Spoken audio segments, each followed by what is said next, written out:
Streaming. There it goes. And now we are streaming, so now we do Red Skeleton.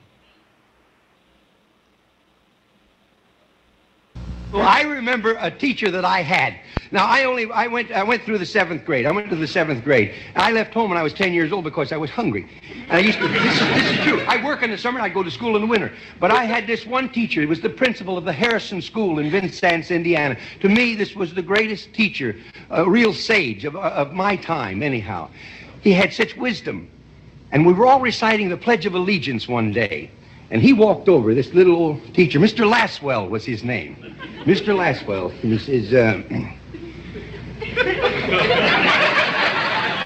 he says, I've been listening to you boys and girls recite the Pledge of Allegiance all semester, and it seems as though it's becoming monotonous to you.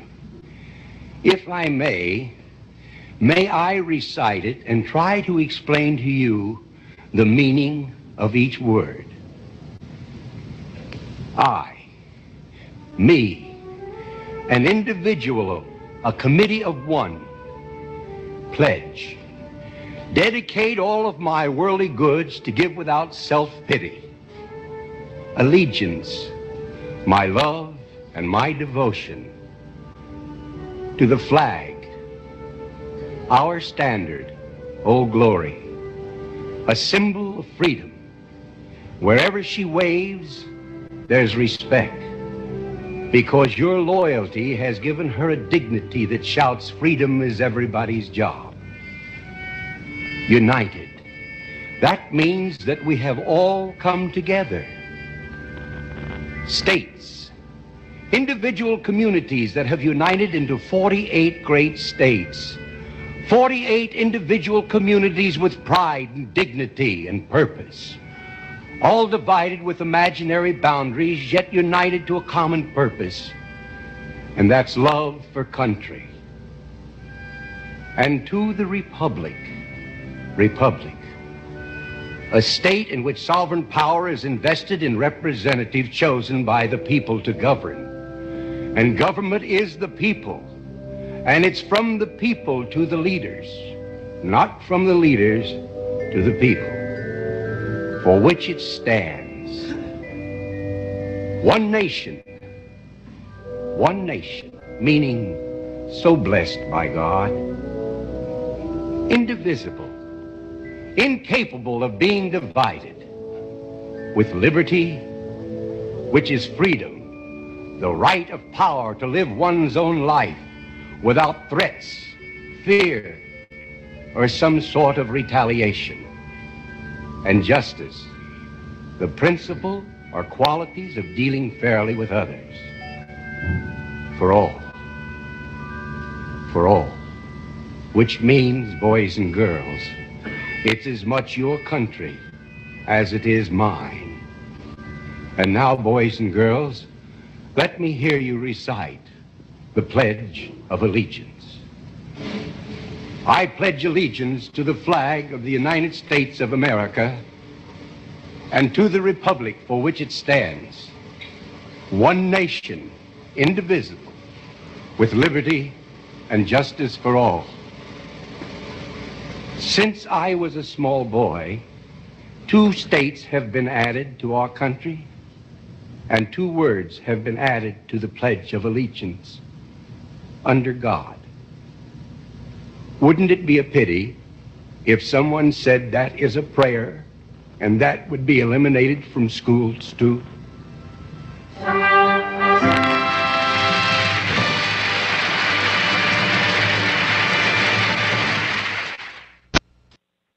You are listening to the disclaimers by Davidlee Buess and Edward Johnston. It is Monday, August 28th, 2017. And a bit of a side note, I would like to inform all listeners and viewers that all recorded audio that we use, we do not own, we only use for educational purposes. We do not make any financial gain from these. Thank you. Take it away, Ed. Thank you. I have to agree with your statement there. They are on YouTube video, so they're out to the public, so we are using them for educational purposes and sharing others' knowledge of what they have done or what they have done wrongly. Yeah, we're going to be playing one of those audios tonight, or one of the videos tonight, because the main point on this is knowing the rights when you're traveling versus driving. And also, too, we're going to hit on a little part called citizenship, which I'm going to be reading a couple footnotes from the court system so people know the difference of national and citizen are the same thing. Individual, we'll get into that deal when we listen to this court case lively done here in a little bit. But I wanted to jump in on tonight's conversation and get going on with the rights to travel. The thing is that most people are not comprehending when you're claiming your rights to travel, you have to notify your local people on it, your local county commissioners you have to file with. And you can file it on the public bulletin boards, your city. File it, serve the city, file it on the public bulletin board. And when you do that, on new.org and trackers, we do have a public notice structure that we are putting people's filings on the public notice structure now. So this way people have another way that it's public notice, it's there, it's permanent, and we got to work together. The whole point about our rights in this country is working together. Everybody gets upset with the court system. They don't do it this way. They don't know the Constitution. They're not allowing the Constitution in court. Well, you have to file it in recorded record first. And yes, we know the judges are playing these games, literally playing games with people because of the Attorney Revenue Service. And remember, the British Auxiliary Register to the King and Queen of England is called the bar. Attorneys and lawyers are mentioned in that. Not only that, most of the prisons in the United States, 48 states, are privately owned by attorneys, judges, county commissioners, local investors. That means the well-off people in your community invest in this stuff. In those contracts they do, they have a deal where they supposed to have so many prisoners in the prison, in the jails. Doesn't matter if they kidnap them and held them for a hostage. Okay, it's the bottom line that they have a contract trying to divert us in our rights. And knowing your rights and knowing how to go to court. We're going to be playing a video tonight from YouTube. This gentleman did a wonderful job representing himself in the British Maritime Court System. And remember, too, don't forget that you need to file your rights in court, and that includes Executive Order 10834. That's the maritime flag.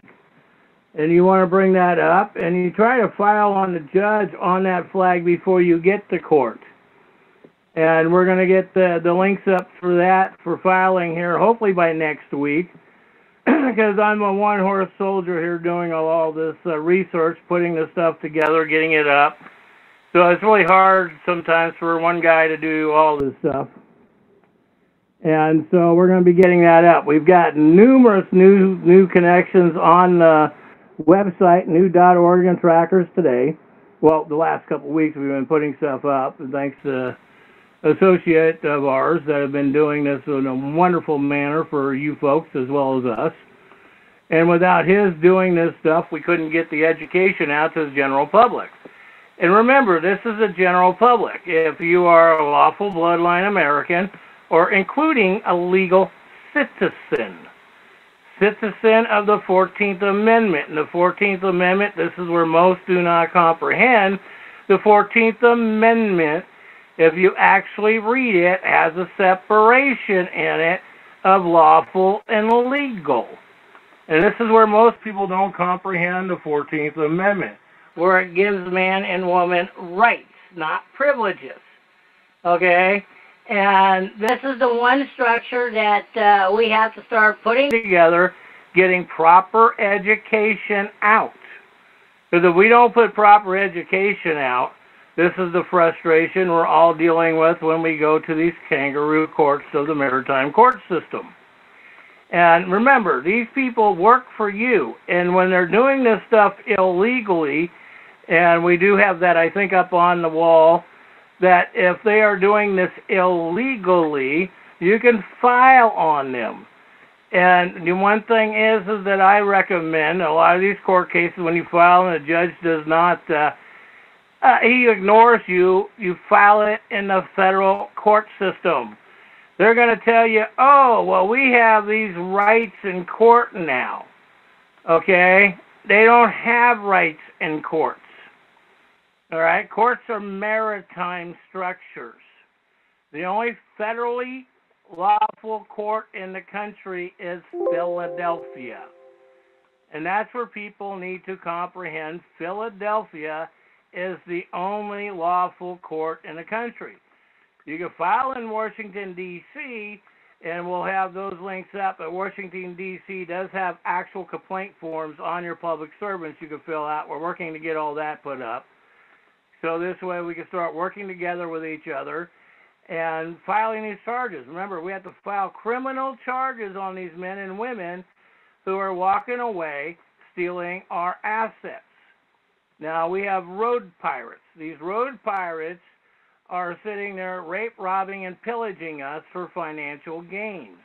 That includes your property taxes, too. We'll be doing a segment on that in a couple of weeks. I will be going through that because I have to get the rest of the lawful structure to it together. And once I do that, then we can start going after that one. But I want to make sure I've got all my ducks in an order and corrected on that, because we don't want to get myself or anybody else caught into traps. That's the one thing that Dave and I do not want to get anybody caught up in these traps, because we're not going to sit there and start going through these things and setting people up in traps like some of these other people do. They give out information, and when they give out information, they're not giving correct information. They're only giving part of the information, and that's why people are going to jail. You know, like with people's 192 private accounts. We know the Public Law 73, Chapter 10, but the thing is putting it together so it's done correctly. And that's what we want to make sure when we start putting this stuff together, it's correctly, like with your local courts, with your traffic violations. We do have the structure. We do have the structure on the court systems that we are applying, and that's the one thing I recommend a lot of people read your local court system of who, what, why, and how are in it. Okay, how they are doing things in their court system. Okay, so that way you know what they wrote, so you can quote their own words back to them. Because if you don't quote their own words and use their own words back to them, that's where we get the problems that are going on today. That's really the problems that we have, because people are not using their rules, their structure, or their constitution laws to benefit themselves when they go to these kangaroo courts. Remember, they're out for money. They do not care about you. They do not love you. They do not love your children. Most of them don't even love their own children. And that's sad, but it's true. Remember, the British government put their kids on the street at 18 years old. Oh, well, if you didn't learn, tough. The states are doing that with foster care, putting the kids on the street at 18 years old. And I've attended these hearings up at the Oregon State House and Senate public hearings, where they're trying to come up and say, well, we put the kids on the street and they end up in trouble. Well, that's a fact. They are ending up in trouble, because that is the point that they weren't properly educated. That is the one thing that we all deal with, is lack of proper education. Which one of these videos we're going to play tonight, Dave Hall, and you know, the guy has a concept of what's going on, but does not know how to present himself in court. And the other frustrating point with that, he got nailed, I guess, with his third or fourth DUI and trying to claim rights. Well, why, number one, are you that intoxicated out there traveling? You know, I'm not against, anybody having a soda or two, an adult drink, but it comes with a responsibility. If you get to the point where you're not coherent to travel, don't push it. Go park behind some building and get some sleep before you travel, realistically. And the cops tries to give you harassment. Hey, I can't travel. But, of course, today, that's why they've been kidnapping and holding people. Oh, you were drunk in your car. That's drunk driving. Well, you don't want to get in a point where you are seen in public. You have to be smarter than the bear when you're going bear hunting. And that's the one thing that most people don't comprehend or get that reality point. Because you have to know what's going on. Okay? You can't expect to go to court and have a judge sit there and go along with your rights. Some do, some don't. And that is the frustration we are all living today on these fraudulent court structures. One audio we're going to play tonight, I thought the guy handled it really well, was over a traffic parking meter ticket. And we're going to play that for everybody tonight so you can clearly hear the way he handled it. He did a wonderful job handling his circumstances in it. And that's the way I look at it. He asked the correct questions. See, when you go to court, you never answer the judge. You always answer with a question. We got one judge that was trying to argue with a claimant that I'm going to try to get that point up, trying to tell him it's his courtroom and he doesn't have a right to speak in his courtroom and stuff. Well, he did, and he ended up having the judge leave the bench, and the judge never came back. So I plan on playing that up here pretty soon eventually. We'll get that out to the general public so you can actually hear some of these things of what's really going on with the general public and people. Because if we don't sit there and start doing this and mainly educating your children 5, 6, 7, 10 years old, they can hear this stuff. They'll learn. They listen. Okay, that's up to you to educate your children. Do not assume that the school is going to educate your children. Schools are not there to educate children. They are there to mind control children. They are there to profit from the child. Just like courts are there to profit from us being kidnapped and held for imprisonment. And remember, and also too, Title 7, 136, Section D, that's cruelty to animals because man is an animal. So when you're writing up your court cases, include that in it. Because why are you being ashamed to call yourself an animal when we're all animals when it really comes down to it? That is the one thing that I don't comprehend, how people don't see that point or see how the Constitution is intended for us to be used correctly. And these judges don't want us to use this stuff, have the knowledge. And when we play some of these tapes tonight, I got one that hopefully we'll have ready here in a couple minutes I want to play, dealing with this guy who was pulled over by police in California. And I was amazed the way that the public servant, and I will call this man a public servant, handled these people that he pulled over, demanded their registration and life papers and all this stuff, and they were getting out of the system. And, the officer even admitted and even explained a couple other techniques to help the man and his family to finish the paperwork. That's what I was really impressed.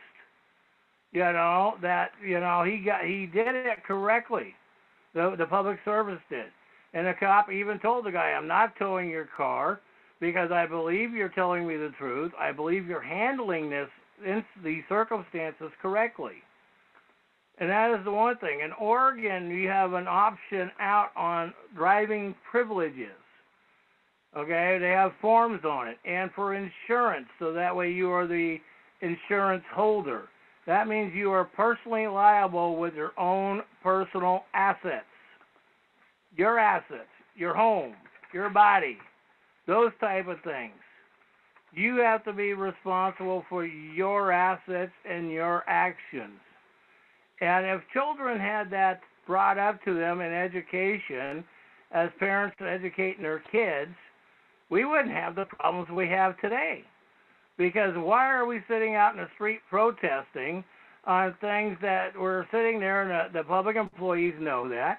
They're out there making a living, literally, doing this, attacking us for personal financial gain.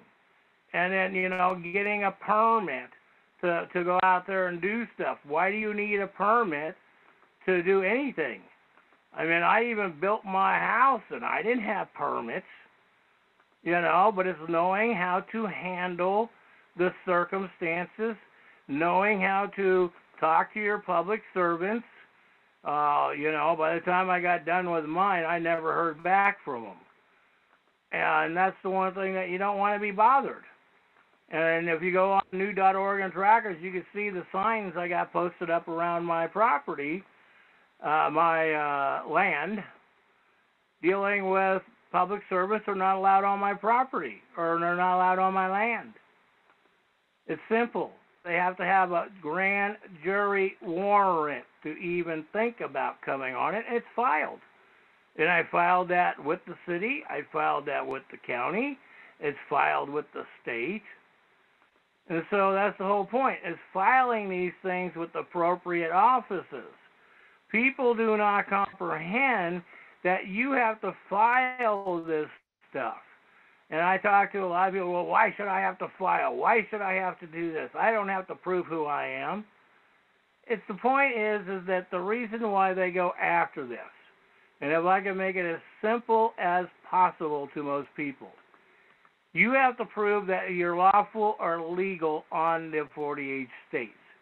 Okay? If you're legal and you're complying by tax laws, paying all your taxes, and it even says that in the federal court cases that citizens have rights.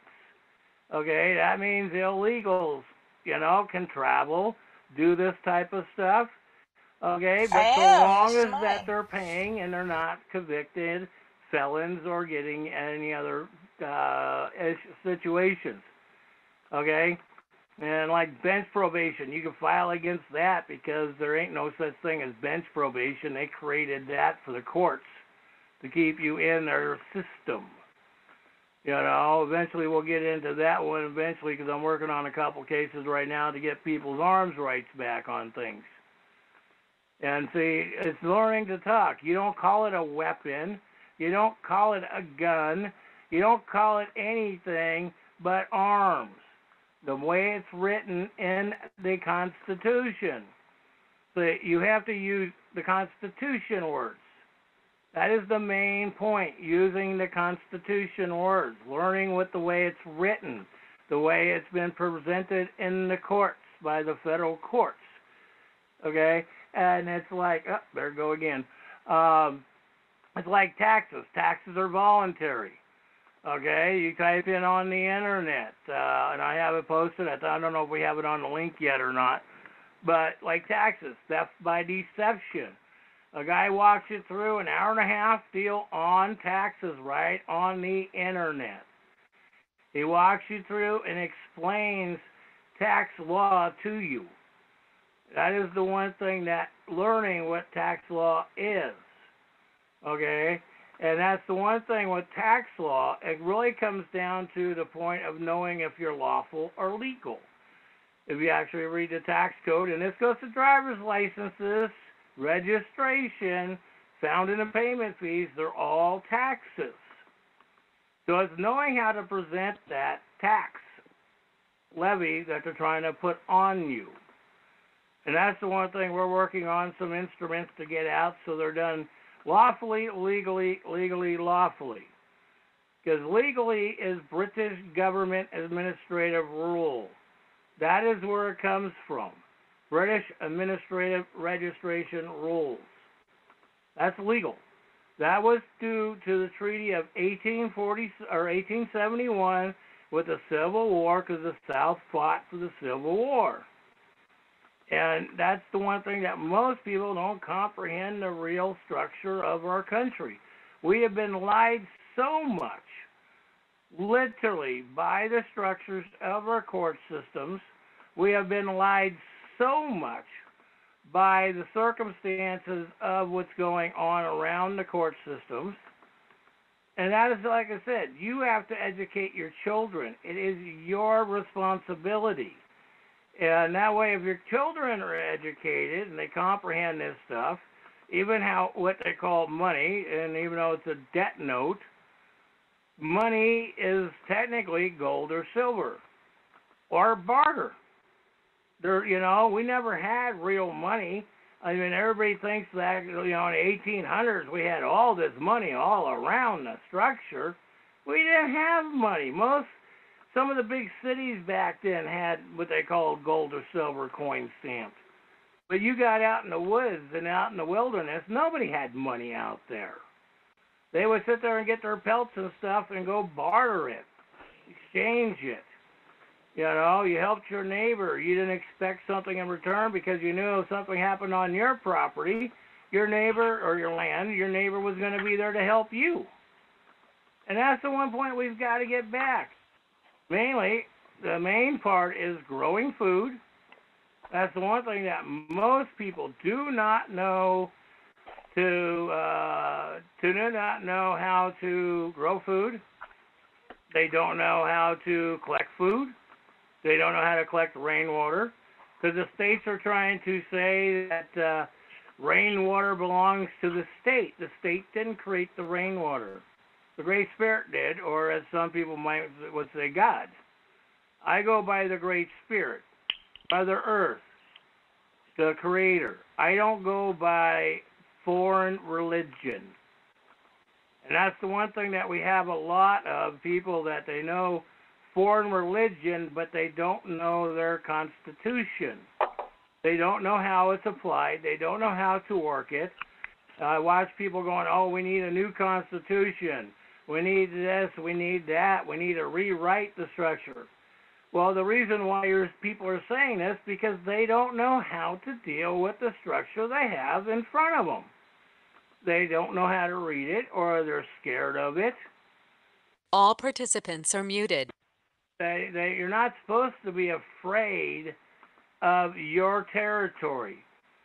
That's the 48 states. Why are you afraid of yourself? It's like I had a call because I filed on a judge, and the marshals called me up and said, are you threatening the judge? I said, how am I threatening a judge? I'm telling him the law that he has to go by. And then they're going, oh, are you trying to start war against the government, I said, no, we have elected and public servants. I know the damn system. I know the law. We have elected and public servants. So why would I wage war on myself? Because the first branch of government, if you truly read and comprehend the Constitution, is we, the lawful Americans. And everybody keeps going, well, Ed, why do you keep talking about the lawful bloodline? Your bloodline, and it goes by superior courts. 5 or more generations. It's written in the actual Constitution. And when it was written back in 1778, ratified, said that you had to be born here. Okay? And everybody goes, well, I was born on this land, so I have rights. No. That's called UF 8 Immigration Act. Read it. That even says in the Immigration Act that Muslims were banned in this country because the Marines and the Navy were formed to go after Muslims. This is the one thing that we have to start educating ourselves, knowing what the structure is. Our country is still very young. People do not know the structure of our country the way it was intended. And they don't. They don't get it. I watch a lot of these court cases, major court cases going on. Nobody's filing criminal charges on elected and public servants. They're not. They're not filing criminal charges. Oh, the district attorney's going to do this. The district attorney told me this. The district attorney told me that they have more rights than I do. The states have rights because the federal court gave them rights. Yes, they gave them rights over elected and public servants, registered church members, registered voters, and all immigration. And remember, immigration all right, is a privilege to come to this country. Just because you're here does not mean you have rights to do anything you want in this country. And that's by federal law. You know, we're not changing federal law for people. No, we're not going to do that. We want to keep our Constitution. We want to make sure people have a contract with the Constitution. All right? Because Article 1, Section 2 is contract law. So, you know, it's like, you know, if you don't sit there and start Q&A session has started. Okay. If you don't comprehend... All participants are muted. Q&A session is over. Okay. Sorry, had a slight mix-up with the keys, Ed. Sorry. Oh, no problem, no problem. But, you know, I mean, this is the one point that if you don't start standing up, educating yourself. I mean, I've got a file that I'm redoing on police departments where I can prove police departments are basically rent-a-cops. That's what they are. They're no more than a mall cop. They have a contract with the city. Okay, their contract to the city is to go out and collect money to pay off their personal debts that these senators, these city council, mayor, the city attorney, all these people put you in debt over. Now, if you are a citizen or a national, that's the one thing I do recommend to people. Do not claim to be a national or a citizen. And some people might argue with me over that one, but a citizen, and let me get over here. I know I have it pulled up here. A citizen, I'll get to this here in a minute. You know, a citizen does not have rights. They have privileges. The same thing when you sign that driver's license. You turn your right into a privilege. And I can't remember the U.S. Department of Transportation law off the top of my head. And we'll get that one posted up on the wall here pretty soon. But the Department of Transportation clearly states you do not need a driver's license to travel if you're not in commerce. All right? And they say, well, commerce is interstate. So, you know, that is the one thing that people have to, you know, comprehend, that commerce is you. If you, you know, if you are an American, lawful, and the reason why I say lawful bloodline, this is the one thing that people do not comprehend. You know, lawful bloodline means, and this was formed by the 14th Amendment. And if you actually read the 14th Amendment, it clearly states it. And I will read the actual law here in just a second of the 14th Amendment. So we want to clarify things so that way there is not a misguidance or confusion of what's going on. We do not want to have those type of things going on where things are confused. We don't want you confused. A lot of people are out there asking for money doing this stuff, and a lot of them who are asking for money are actually getting people in trouble. And that's the whole point. Me and Dave have made it very clear we don't want people in trouble. We're not out here trying to make a buck off you and put you in trouble. You know, that is the one thing we are not out to do. We don't want you in trouble. We want you to protect yourself.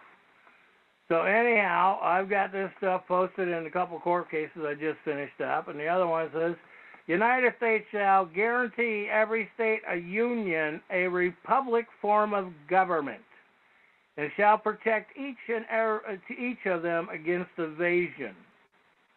That's even by senators, legislators, and application of the legislator or executive, that's the executive branch, where legislators cannot convert against domestic violence. So if the senators and House of Representatives are going against the Constitution, that is treason. And we can file treason charges on these folks. And that's what we need to do. I mean, the Bundy's case is a perfect example.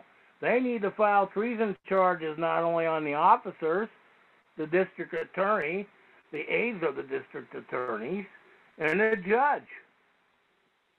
But a lot of people don't want to file because they think they know something more, and it doesn't work. The oath of office is quid pro quo contract of the U.S. consent. Article 6, Clause 2 and 3, Davis versus lawyer. All right, I'm reading you the oath of office where this is where public employees make their contract. I don't care if they're a janitor, dog walker, anybody who even has a private contract with we the people. All right, that means they're a government contract. The minute they cash that paycheck, they are what they call foreign agents under the 1938 Foreign Administration Registration Act. So if they are even lawful, they give up their lawful bloodline at that point for a paycheck. Which clerks, officials, or officers of the government pledge to perform, support, and uphold the United States and state constitution. I'm talking United States, not United States Incorporation. And that's the one thing when you write your paperwork, you always write United States Incorporation into it. You don't just put United States because that's an open thing. You don't put state, you have to put state of Oregon Corporation. If you're writing and you're referring to Oregon State of the original treaty that they had with the British government, for example, of 1846, then you write Oregon State. Otherwise, you write state of. That's the corporation name. That's when they formed it. And this is where you got to, trying to get this out. In return for substance. This is where the 1933 March 9th Bankruptcy Act comes in place. Wages, perks, benefits, okay. Proponents are subject to the penalties and remedies for breach of contract. So if they commit treason in this country, if they do something illegally, they are held liable. That is the point that you have to realize, that people are liable. And that is the one thing that these public servants are learning, And if we don't stand up, nobody else is going to stand up to these people. That's the one thing that people have got to get that through their head. Because if you're not educating yourself to stand up to your public servants, we have elected and public servants.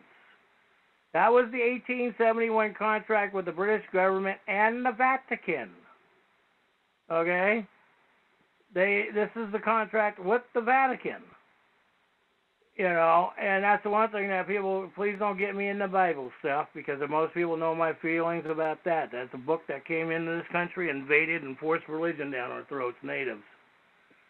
So when they gave us poison blankets and contaminated us, and then gave the Native Americans the Bible to pray for the ministers that were killing them. Sick. Treason under the Constitution at Article 3, Section 3. Remember, treason under the Constitution is Article 3, Section 3. That's what you want to file on your public servants who are committing treason. And that goes to Title 18 U.S.C. Sections 241, 242. So you want to file this. You want to read these things. They wrote it. They quote it. They wrote it. We quote it. Excuse me. So they wrote this stuff. We quote it. So that is the one thing that was our responsibility, to start quoting this stuff. I don't care if your child's 9 years old. When they're 11, they're going to know this probably better than you. They can spout it off at a minute's warning. Refusing to live by their oath placed them in a direct violation of their oath.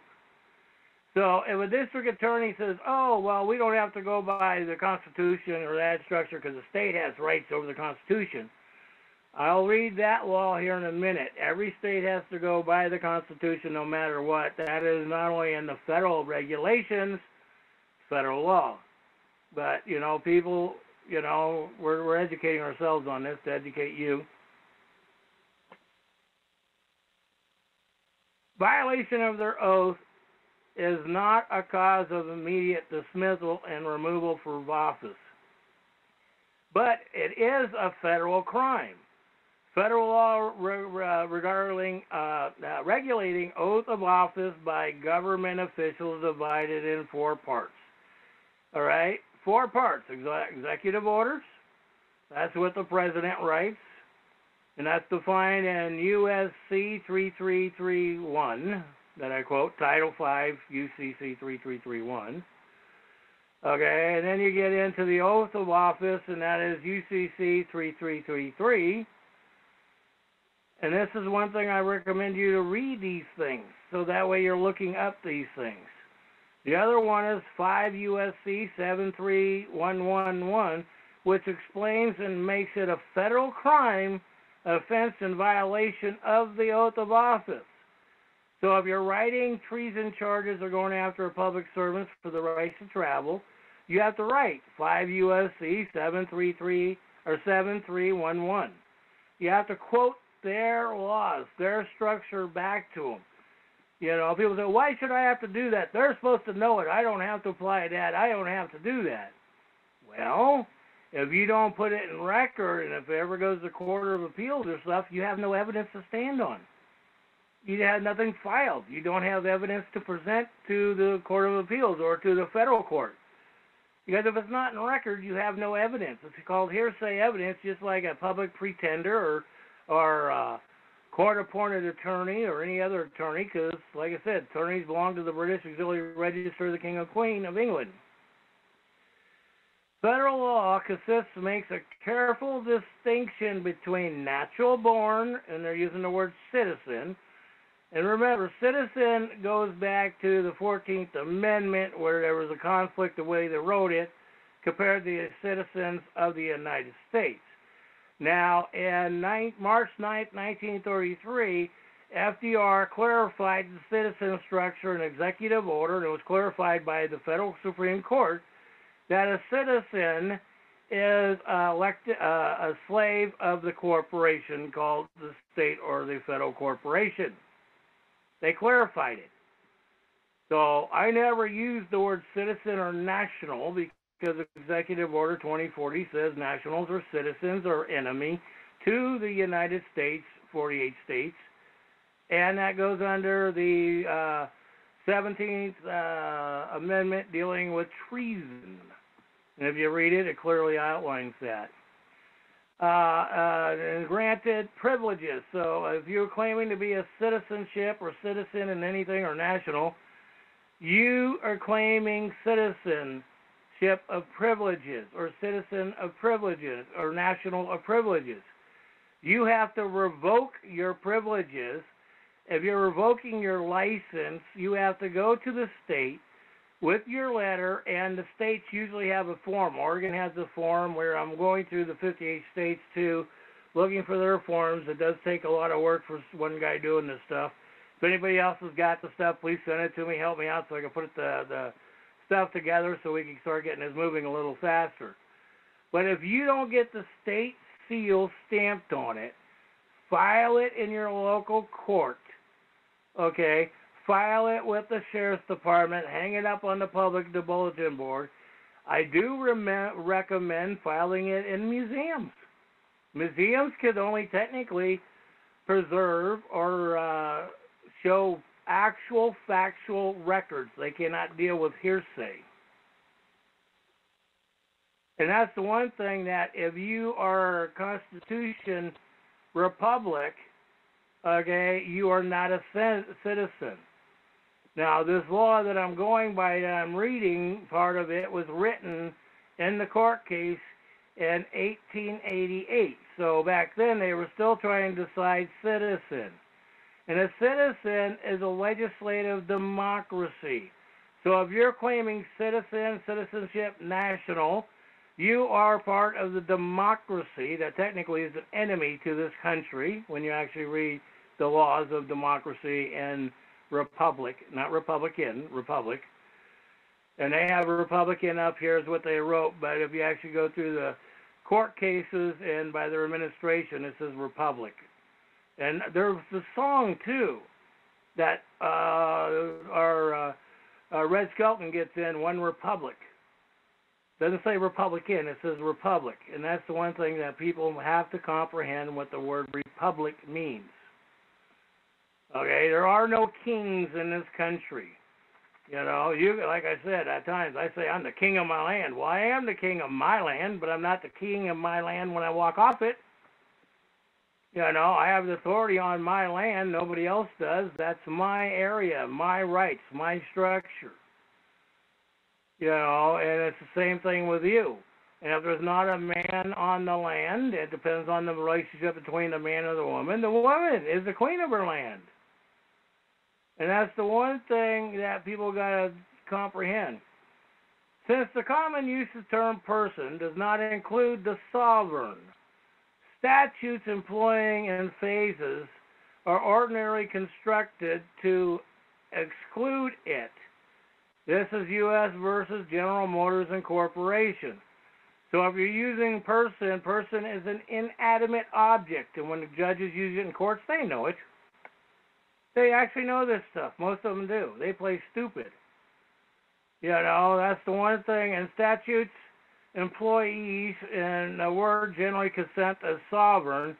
And this goes to the Church of Scientology versus the Department of Justice. And that's the legal word person. And the Church of Scientology included and put the person word in place so that way it is an inanimate object. And you don't want to use the word person when you talk. Try to correct your English, man or woman, child. Because in that way, if you don't use the word person, it's not considered a legal term. Man or woman. And that is the one point that I'm going to read this point to you. It is clearly established principle law that attorney must represent a corporation. So if you put your rights to travel paperwork in, you've got it filed, you've done everything correctly, you claimed your rights to be lawful, and you are lawfully traveling. So when you go to court, and if they stuff and force you to go by a representative of the court, you hand them their corporation contract. So that corporation contract is what you wrote, what you had certified, what you passed, and always file it with the county and the Secretary of State too, like I have done. So that way, if you go to court, the corporation, hey, there's my corporation contract. So think about it. The corporation contract stands. Is being corporal and created of law. Is a creature of law, I mean. An attorney representative of our official entity must support with the corporate charter. So remember, an attorney representing an artificial identity. That is your birth certificate. That is you. If you don't have your paperwork, you're an artificial identity anyways. So when you have your paperwork filed, now you got where he has to represent the corporation. And this is the one thing I was talking to a gentleman earlier tonight. A person acting as attorney for the foreign principal by federal law must be registered to act in principal behalf. And I'm going to give you the federal law here to look up. Foreign Agent Registration Act 22 USC 612. Okay? So if your public defender and your district attorney or your pretend attorney, whatever, is not representative, this is why Comey was fired. They had to fine one way because they knew he was corrupt as a dollar bill is. And so they had to file something, and he wasn't registered. And not only that, Donald Trump came out in the news media 2 months ago and realized that 4 of his own attorneys weren't registered. So until they got registered, he had to basically let them go until they were registered. This court case is based on former President Robert F. Kennedy 3-6 court case.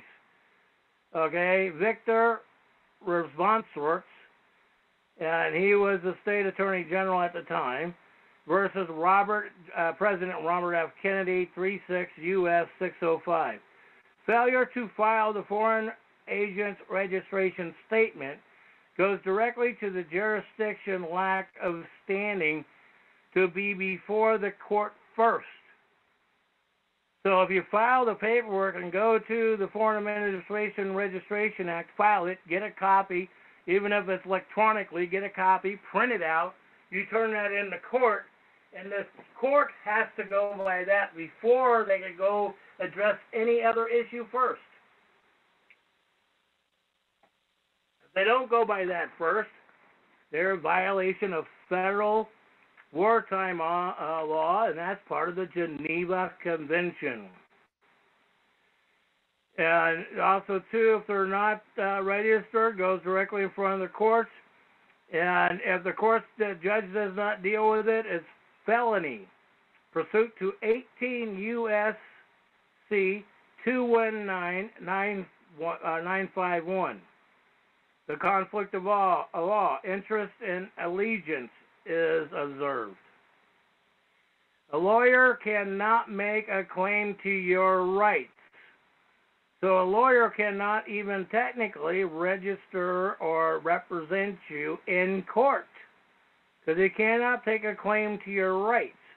If you sign your rights over to him, well, people do that, and then they wonder why they're in jail or other things happen, because they give their authority over to the attorney, and he takes that to court and goes against the court and files against you because you gave him authority. Also, too, if a judge does not go and represent himself correctly, you could always say objection in the court and fraud upon the court. And I'm trying to remember the other word. I'll think about it here. And contempt of court. Contempt of court. You could even say that to a judge. And you don't have to be bashful about that, you know. You could always say contempt of court and, objection, contempt of court. So long as you're making it for record. Inhabitants live in cities, incorporated areas. I'm one of those that have made mistakes in some of my filings, learning and going through this process myself. I've used the word inhabitant, and after my extensive further research, an inhabitant, citizen, national, all that is under the same roof. And I'll get that up and read part of that to you and bring some of that to you here in just a second. And let me bring up the birth certificate. This is the one thing that, that people don't comprehend this point here on the birth certificate. A birth is a ship that has been born. Well, if you've ever had a boat or anything like that, you know that this is real. Okay, because a birth of a boat, you break a bottle of champagne or wine and you take it out. You don't do that on a kid, but, all right, a mother allegedly abandons the child at birth. As the informant on the certificate of live birth or birth certificate. So the state attorneys pick it up and assume ownership and control over your body while your straw man remains on file at the state registry office. And the doctor, under the doctrine of parent rights, the state is your daddy. This is why CPS and CPS and DCF agents are dispatched to take your seal, to take your property. So when your child is born, you have to file on your property rights. Your bloodline, your blood is your property. And so I'm working on a couple templates of that. We'll have that. I've done a few. People have filed that in the hospitals when they were giving birth. The people responded, didn't have the pediatrics didn't have a problem not giving the kids vaccines and stuff on it. They just let them leave, and then we got 30 days from when you leave the hospital to file your property rights with the state. Yeah, and people go, why should I have to file my property rights? Why should I have to do this? Why should I have to do that? It's called responsibility. If you don't want responsibility, don't be in the U.S. The Constitution, it gives you responsibility. All right? That is the one thing that we have. We have to be responsible. And if you don't want to be responsible, well, then you give your rights over to somebody else. You just hopefully that they don't put you in a home or something like that and turn against you. And that's the one thing that you really don't want, to give your rights over. You know, and that's the one thing that we're supposed to be, like me and everybody else, you know, we're supposed to be responsible. We're not supposed to take advantage of the disabled, and I'll say the actual word instead of the words they use. I go by real words, not democratic created words, mentally retarded. We're supposed to protect them. We're not supposed to go after and make financial gain. And this is the one thing people don't comprehend, that when you go to court, okay, it's run by the United States Incorporation, Democratic Democracy, British Vatican court system, under the Treaty of 1213, that is from England. And that's where people say, oh, the Magna Carta, 1215 Magna Carta gives me rights. That is England law. We are not England. And I even have the stamp proof of that, 1993, where the Queen of England, that I paid to put in mainstream media, brought and filed in the House and Senate of Oregon, emailed around the country, put in other newspapers. Nobody disagreed with the stamp that the Queen of England put on the Constitution. It's the golden seal of the Queen that she put on the stamp of this instrument that I actually paid to have it actually publicized in a full-page ad. Nobody helped me with that. I mean, you know, I lost a lot of things by that. I could have done other things, but, you know, I'm looking at the one thing is if my countrymen are not protected. I am not a United States citizen. I am not a resident or an inhabitant of a franchise. Subject of word of property of, the chattel of, subject of jurisdiction of any monarch or any corporate commonwealth. People like to say, oh, I belong to a commonwealth state. Well, okay, that means you have no rights.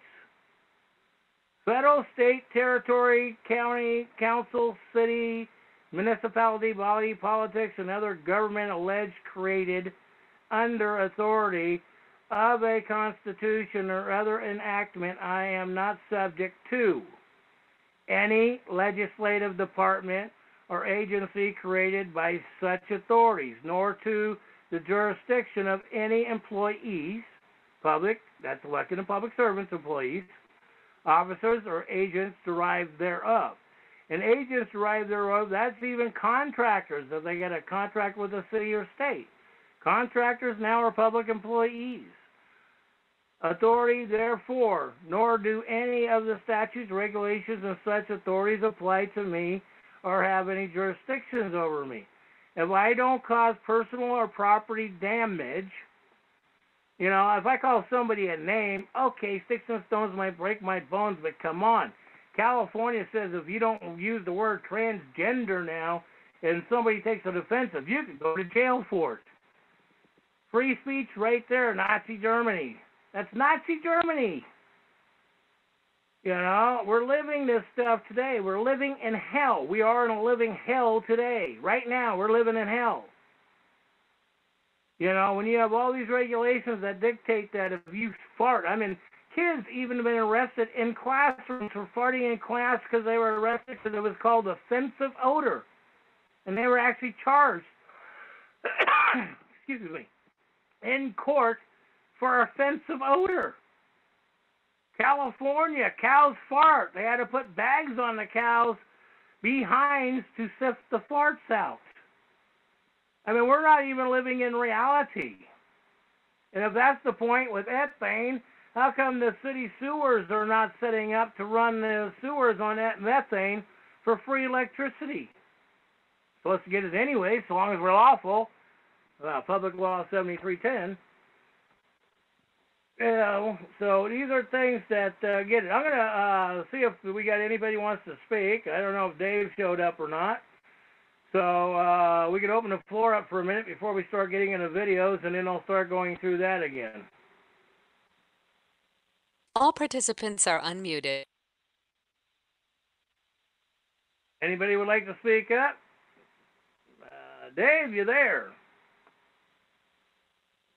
Okay, I guess Dave is not here.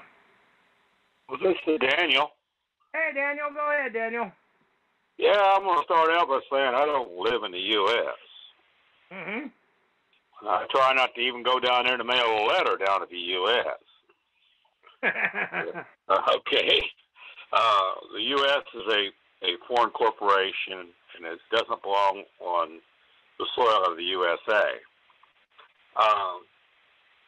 But I'm watching these people dance to the tune of these domestic terrorists that are calling themselves building inspectors and policy men and whatever, but they're domestic terrorists. Mm-hmm. They operate in fear. They perform their functions through fear. People are afraid they have to have a license or they wouldn't buy one. If they weren't afraid, they wouldn't go get that damn license. Right. It's out of fear. They go get a building permit out of fear. If you don't go buy your building permit, they won't let you have electricity, and they'll triple the fine on you, triple the building permit, which is nothing more than a fine anyway. It's tax. And then they got this thing.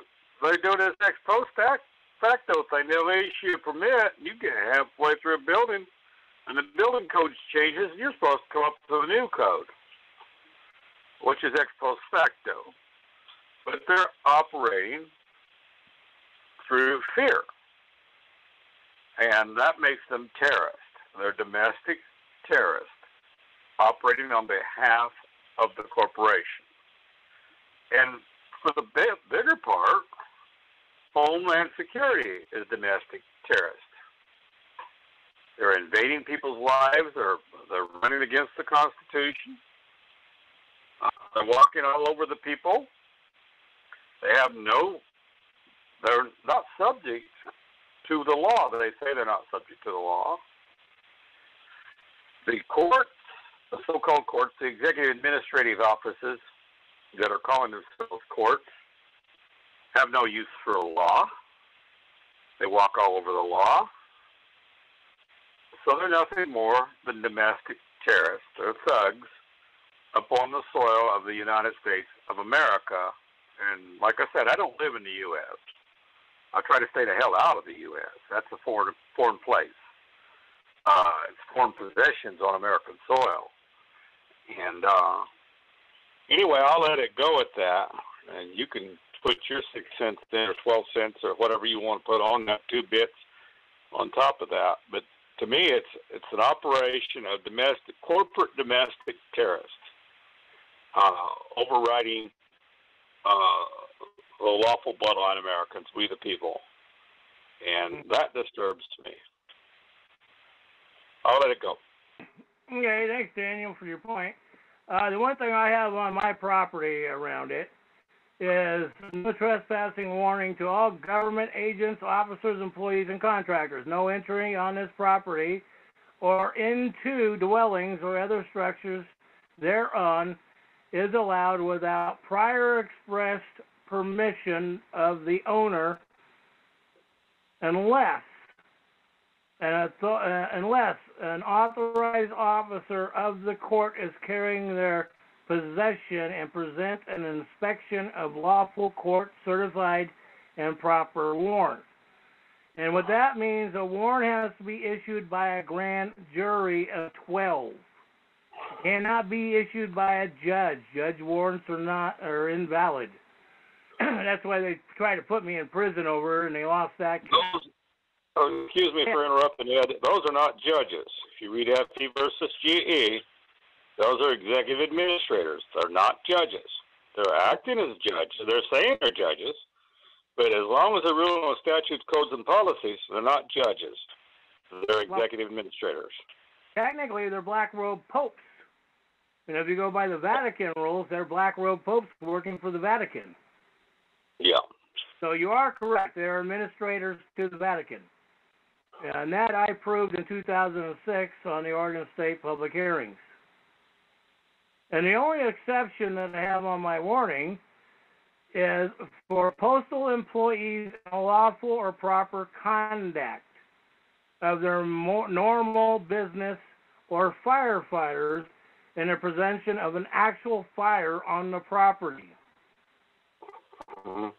So such agents and officers, employees, and contractors who violate this warning will be prosecuted to the full extent of recorded in law under state and federal statutes for operation illegally under color of law. And that's the one thing you should look up, what color of law is. And I don't know if we have that on the website yet, but we'll get the whole structure of color of law. So that 241, 242. Say the code again? 241, 242. 48, 241, 242. Oh, yeah, that's Title 18 U.S. Code. Yeah, Title 18. 241, 242. And that pertains to the marriage license as well. That's right. And if you want to do a felony. Right. And if you're going to get married, do a married contract. Do a contract. Well, don't present yourself as a persona. Don't form a persona under the corporation.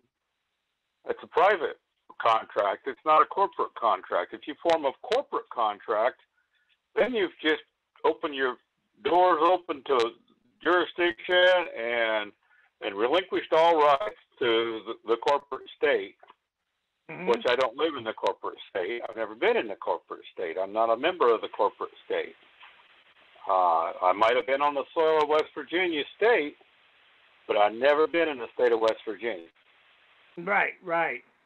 And that is one thing. A corporation contract even means a business contract with business partners. Well, that's what they're forming, is a limited partnership. Right, and limited partnership gives them the right to come in your door, too. That's it. You know, that marriage under license is a limited partnership. Mm-hmm. And everything that proceeds from that limited partnership is under the jurisdiction of the corporate state. Mm-hmm. So people don't recognize that, and they don't recognize that, you know, if I've went in there before and demanded to know who the legislative body was that passed the law prohibiting the religious ordinance of marriage. And mentioned Title 18, 241, 242, and rattled off the First Amendment to them, and they want me to go away and leave them alone. They won't address it in court either, by the way. They refuse to address it in court. Mm-hmm. No, but that's one thing, too. You filed it in court, too, didn't you? Yes, I did. I filed it with the county auditor, and and I used it in a so-called divorce later on. I went in and asked for legal recognition of a lawful divorce.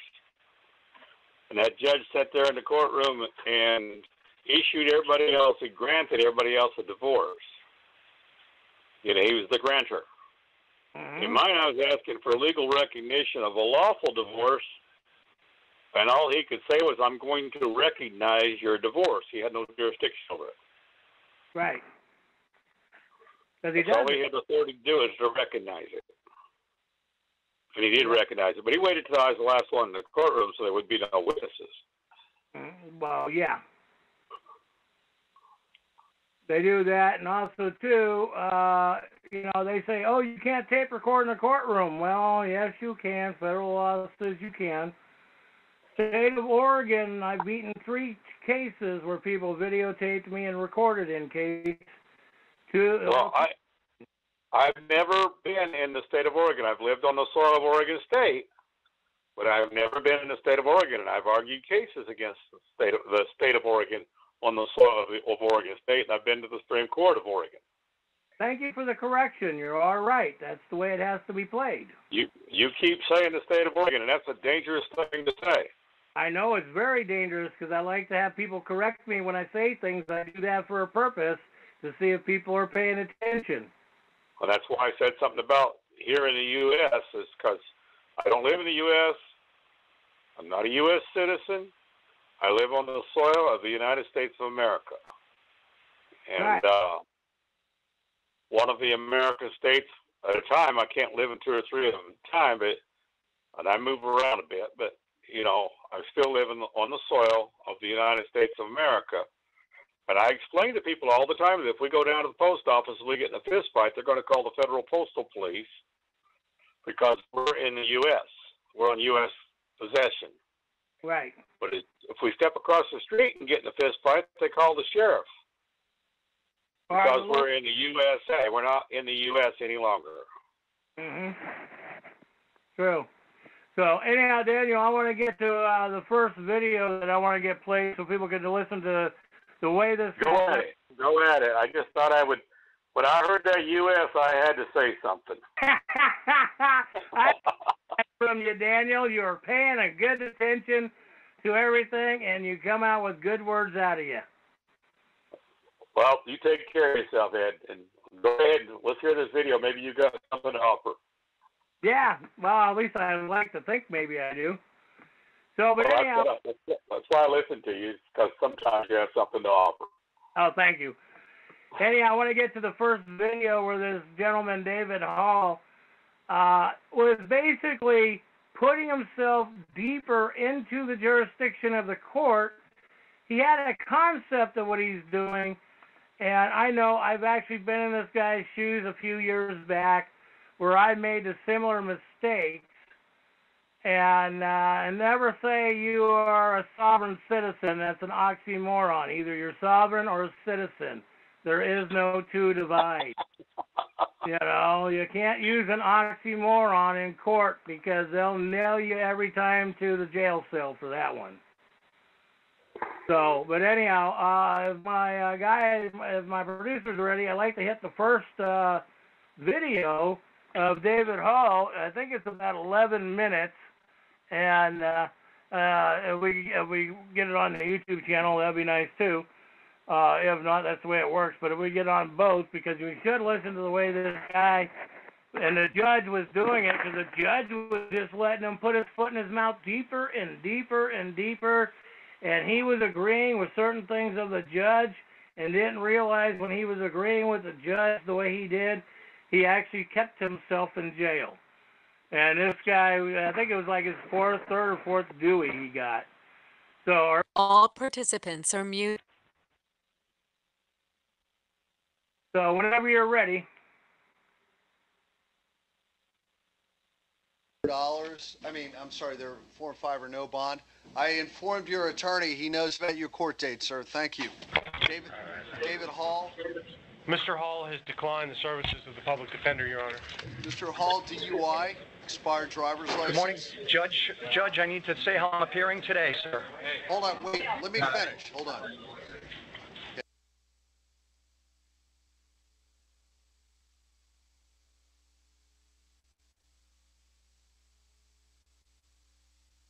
Did we lose it? All right. Hold on, Mr. Hall. Sir, you've been charged with DUI, expired tag, attaching a plate not assigned, license suspended, failed to drive in a single lane. Just give me a moment, sir. Let me look at your driving record. Okay? Sir, I haven't said for the court how I'm appearing today, sir. I'm not asking you yet. Just give me a moment, all right? I need to look at your record.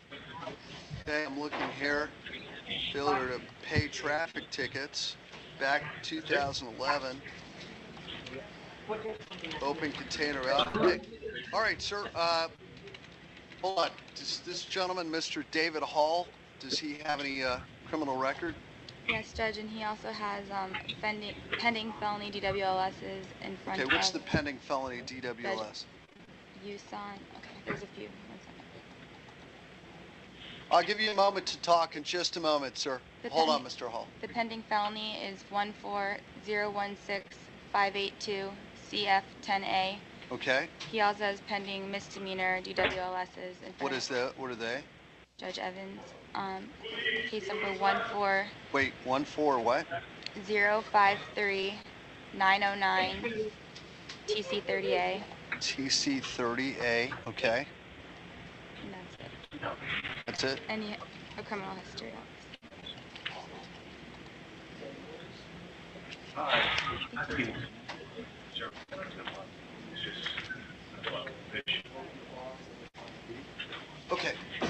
Now, Mr. Hall, so would you wanted to say something?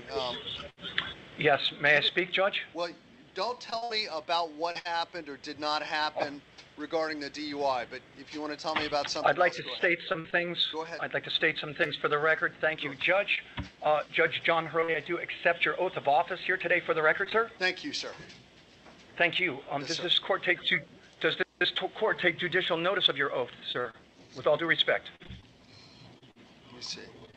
I take judicial notice of my own oath. Yes, sir, I do. Thank you. Thank you very much, sir. Sir, today I'm appearing as the agent and settler for David Hall. Okay. Okay. Could you get Mr. Hall for me then, sir? Where is he? I go by that name, sir. My name sounds exactly like the defendant's, and I'm here to settle that matter today. So are you and David Hall one and the same person? I'm not a person, I'm an individual. David Hall is a person, Okay. I am Are the you agent to and that David name. Hall one and the same individual? I go by the name David Hall, sir, and I'm Okay. here about that matter today. Okay, so you go by the name David Hall. Okay, so this is what we're going to do. The person who goes by the name of David Hall is standing in. I'm the individual. You're I the am an individual, not a person. You're not a Yes, sir. person. David Hall is a person. I am a private individual. David Hall is a person under color of law, sir. Okay, where's David Hall then? The person David Hall. He exists on paper, sir. David Hall is a corporation. This action is under color of law, sir, and I do understand that. I am here in my real capacity as the private individual for that name, Okay, and I'm so here about that matter. You're the and I'm happy private. to You're settle the it. private individual, David Hall. I'm the settler, sir. You're the I'm settler, the settler. David Hall. I'm the settler to David Hall, sir. Are you the I'm private happy to- individual, David Hall? Yes. Good. Okay, we got that straight. We agree on that. Okay. Now, David May I, Hall, sir? David Hall, the private individual. I'm looking at your driving record right now. Multiple failures to pay traffic tickets for the individual, David Hall, not the person. But, sir, what I'm going to do... Can you clarify, Go sir? ahead. I'm not sure I understand that, but I'm happy to settle this matter right now if somebody will make presentments. Nobody has made presentment, and I've asked numerous times, and for the When you record, say presentment, what do you mean by presentment? presentment of the charging instrument for set-off and settlement, sir. I am the settler. I just told you what it is. I told you what your I told you what the individual Presentment, David Hall did. Judge, Yes, sir. I will require somebody to make me a presentment of the charging instrument on paper so that I may settle that matter. I'm here as settler, and I'm happy to settle this charge We're not right now. We're not settling. Today's not the day to settle matters for these kind of charges. All right. We don't settle them today. All right. May I say something else for the record, sir? Go ahead, sir. Thank you. I am secured party under a UCC filing at the Secretary of State 201-308-717-006. Okay. I am secured party to David Hall on the record and through a filing at the Secretary of State, sir. I appear here today as the settler, agent, not the person, but the individual. And I don't think I should have you understand the difference between a person and an individual. And you're the individual, but you're not the person. Is that correct? Correct. Got Correct. It. I'm going to write that down. Settler.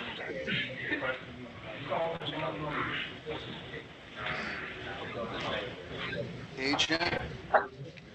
An individual. But you're not the person. Got it. I think, I remember, I think it was last week you told me this too. And I was a little uncertain, but it's all become very clear now.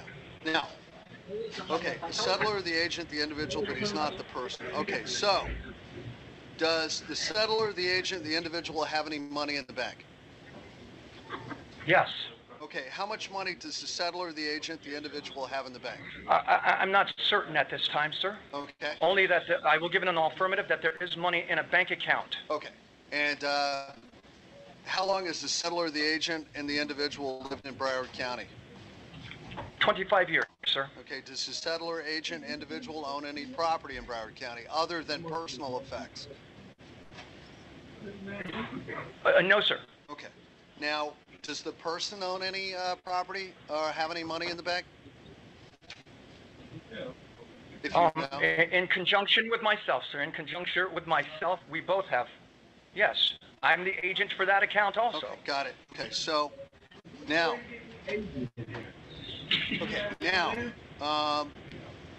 here's what we're going to do. The settler, the agent, the individual, and maybe even the person, David Hall, has been charged with DUI.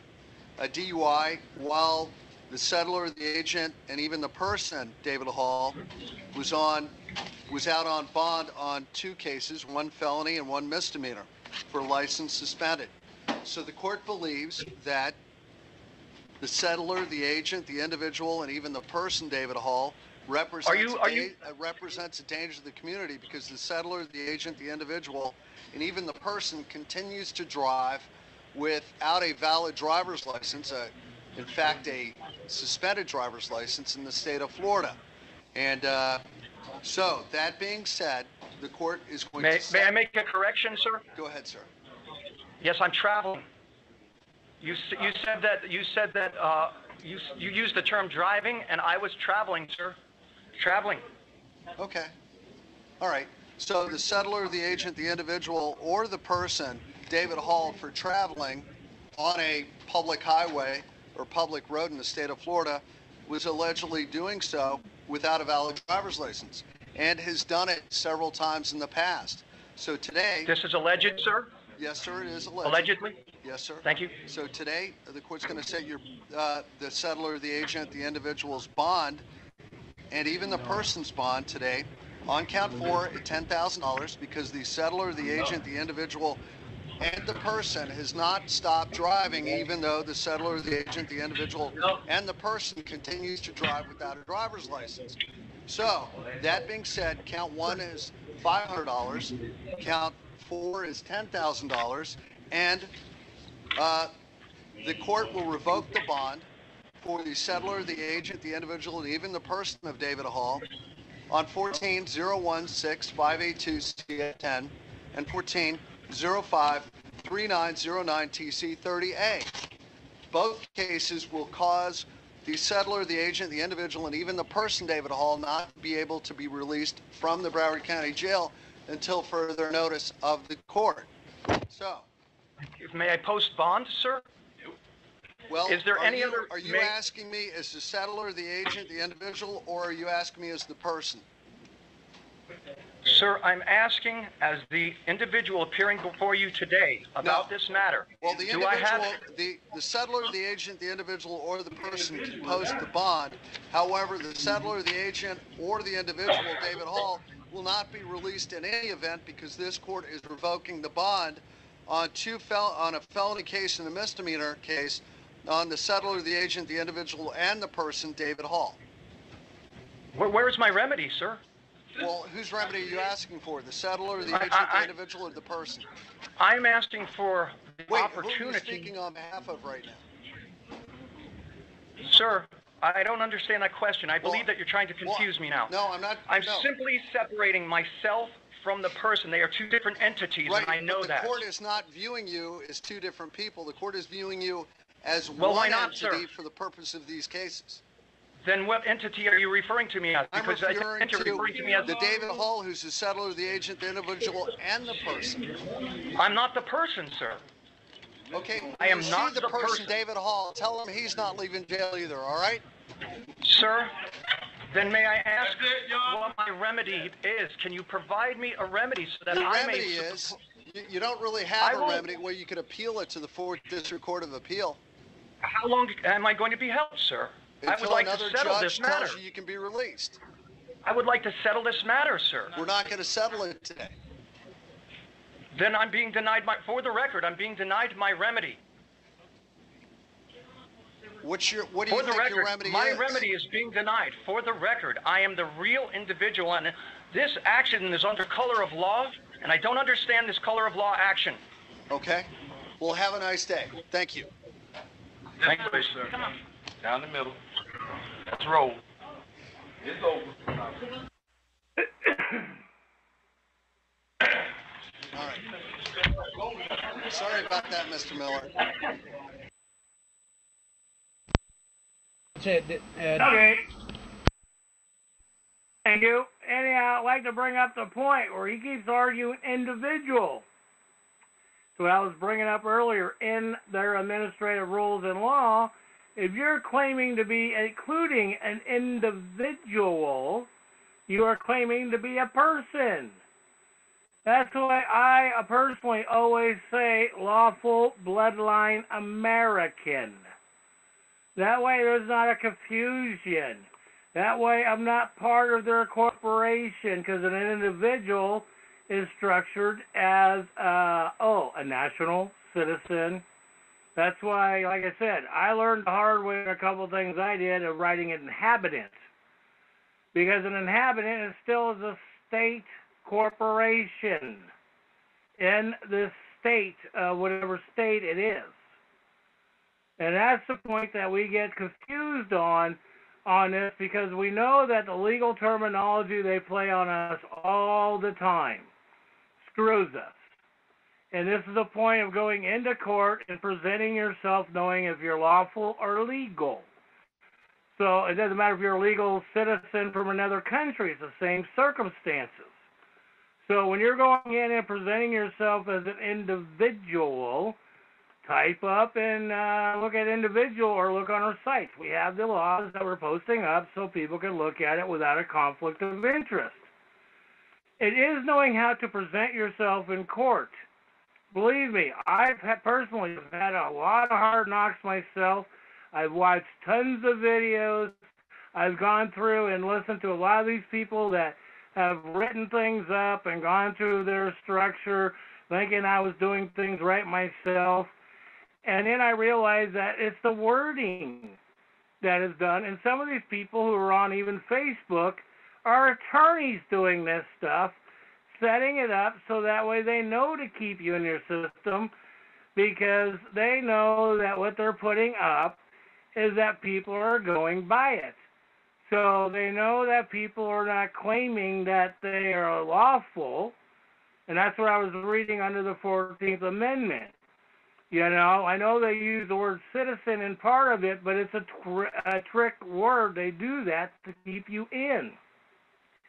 This is the one thing, how they keep to work on things to keep you in the system.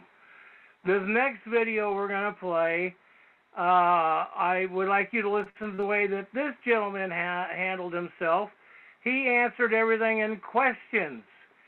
And these are YouTube videos, but also, too, these are court record videos. So, by law, they're supposed to be public record. So that's why we're saying that we cannot go through some of this structure of being, or the maritime system, where they can try to go out the Privacy Act because it's public record. You know, so I mean, I'm using the instead of doing another word, because I know the count keeps going up. And I don't have a problem with that. But the fact is knowing the terminology. We get a lot of these words out there that are used to conform us, twist us around to keep us in their system. And these judges know it. You just heard how a judge let this man stay in the system. The guy sat there and kept on arguing with him, and the judge says, okay, you're an individual, I'll go along with it. Let me write it down for record.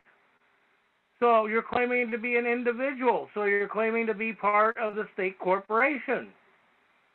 So that's why I just say lawful bloodline. You know, I just stay with that. Lawful bloodline American, stay out of it. Even though some terminology uses American as part of the system of the United States of America, or American, as some might say. But it's using the terminology so that way you are not caught up into it. And if you end up in a court of appeals, you've got an argument piece. So when you go bear hunting, you've got to be smarter than the bear. And that's the best I can say it. I've been hunting for many different food resources. I'm not going to call them game, because that's where they call it a game warden. I'm not going to call it game because I'm a subsistence hunter. I'm a subsistence fisherman. I'm a subsistence food gatherer. I go out for my food resources. I don't go the privilege to pay myself or the privilege to feed myself is what I'm saying. And it is knowing these circumstances. Because, see, it's up to you to know this stuff. To clarify, yes, we've all been in jail. Most of us have. Over stupid stuff like this gentleman made on his statements that he didn't comprehend. He has some comprehension of what the direction he thinks he's saying, but doesn't know exactly what he's saying to the court. You know, he probably went through one of these paid programs. So, I mean, the thing that gets to me about a lot of these attorneys on Facebook that says, I can beat your case, and then they want to charge you. My attitude, and I've asked a lot of these attorneys on Facebook and stuff, after you won a case, did you go back after criminal charges against the court? The people that kidnapped them, held them for hostage, caged the animal, cruelty to the animal. Oh, no, that's not my deal. I got him off the charges. And some of these guys charge $1,500 to $10,000 for people, minimum. Advice from one is, what was that? One from one of them on the internet was very simple. You know, my basic charge to even look at things is $750. You know, I mean, the one thing is that me and Dave have never charged anybody anything. I mean, I just got through writing 2 court cases the last couple of weeks. A lot of research going into it. You know, proving the facts that are not hearsay. That is the major part. Proving things are not hearsay. You know, I am like, one of the cases I'm dealing with is, you know, I'm not your citizen. You know, but you cannot use certain words like this guy was using, as you heard in the tape. This guy was putting himself in their jurisdiction, and he didn't even realize he was doing that. And that is a frustration that we all live because we learn by hard knocks. The one thing I quote to people, please, I know people that will go in and use the Bible in court structures. You are going in front of the black robe Pope. These men and women know the Bible. They were raised on the Bible. The Bible is your court system. They know it, and people don't comprehend it. Attorneys know it. They live that way. That's how they make money. That's called a rent-a-cop. Police make money on these things like this. So it's up to us to work together. And it's like Dave and I have written affidavits, and we tell people, print them, autograph them, support them, send them to Congress, send them to Trump. Okay? And once you start sending this stuff to the agencies and filing the charges on them, they can't run and hide. You know, I'm glad that Comey, former FBI director, you know, made his mistakes by not registering. You want their registration. If they say they're not registered, file on them. Immediately they're not registered. They're going to say, that, we don't have to register. And that's what I tell people. Yes, they do. And let me get back over here. I'll read the law again to you where they have to register. See, this is the facts that we have to go by. It's like David and I say it. They wrote it, we quote it.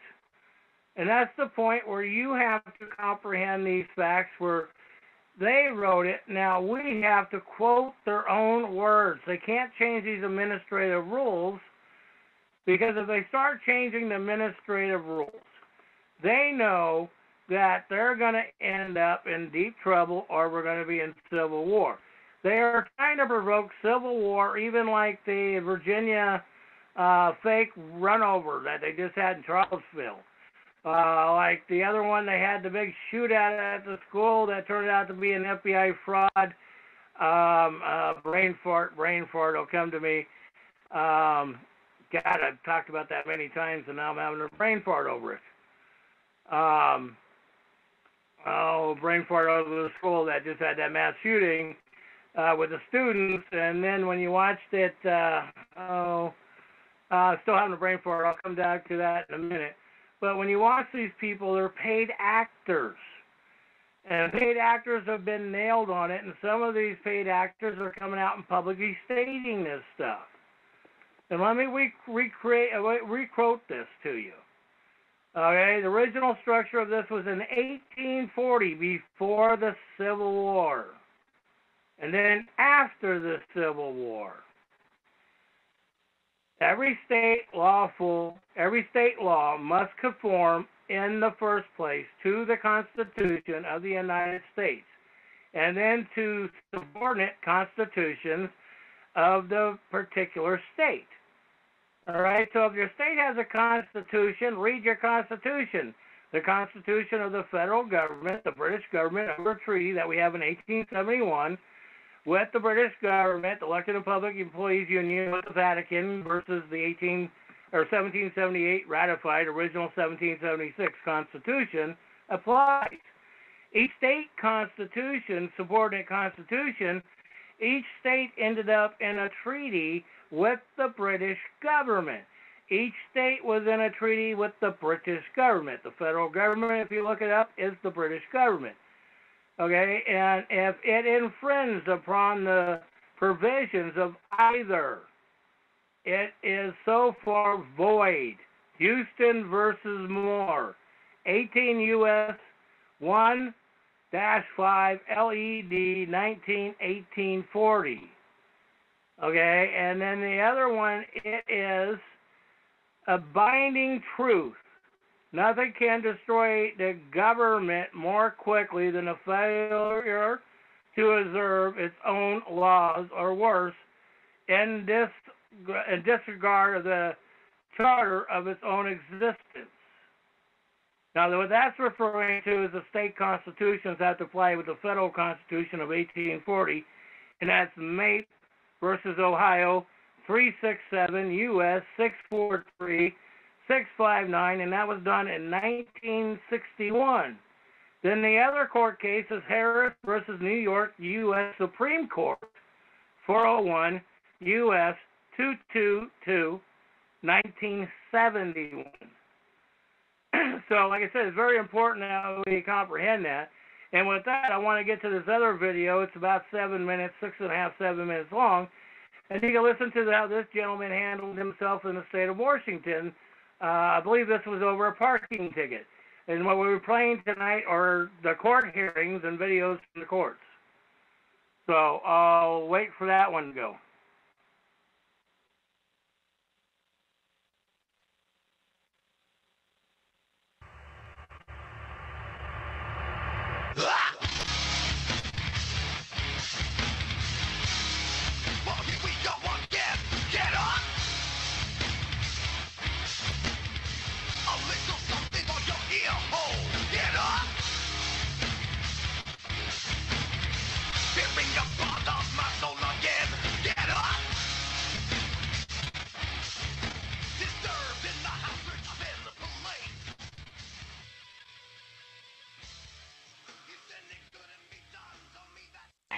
Okay, but the defendant isn't here?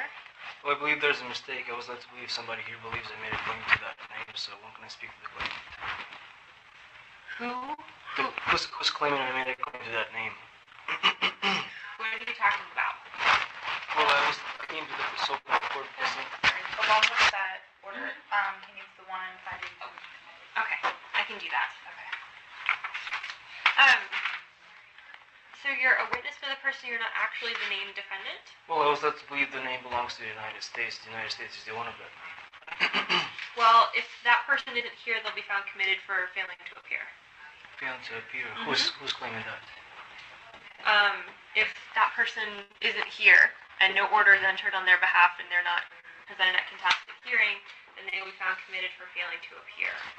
How can a name answer you? So what you're saying is you'd like to contest? Well, I'm just a witness. I believe there's a mistake. I believe somebody here believes I made a claim to that name. I came to you guys to correct this mistake. Is he the committed one? I think so. Okay.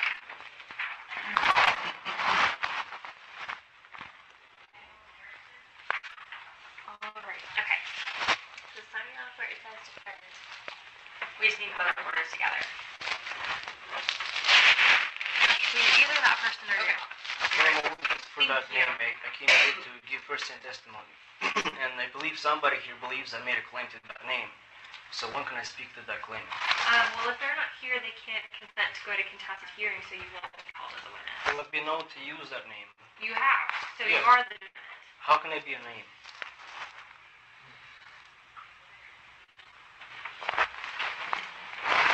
Are you the claimant or who's the claimant?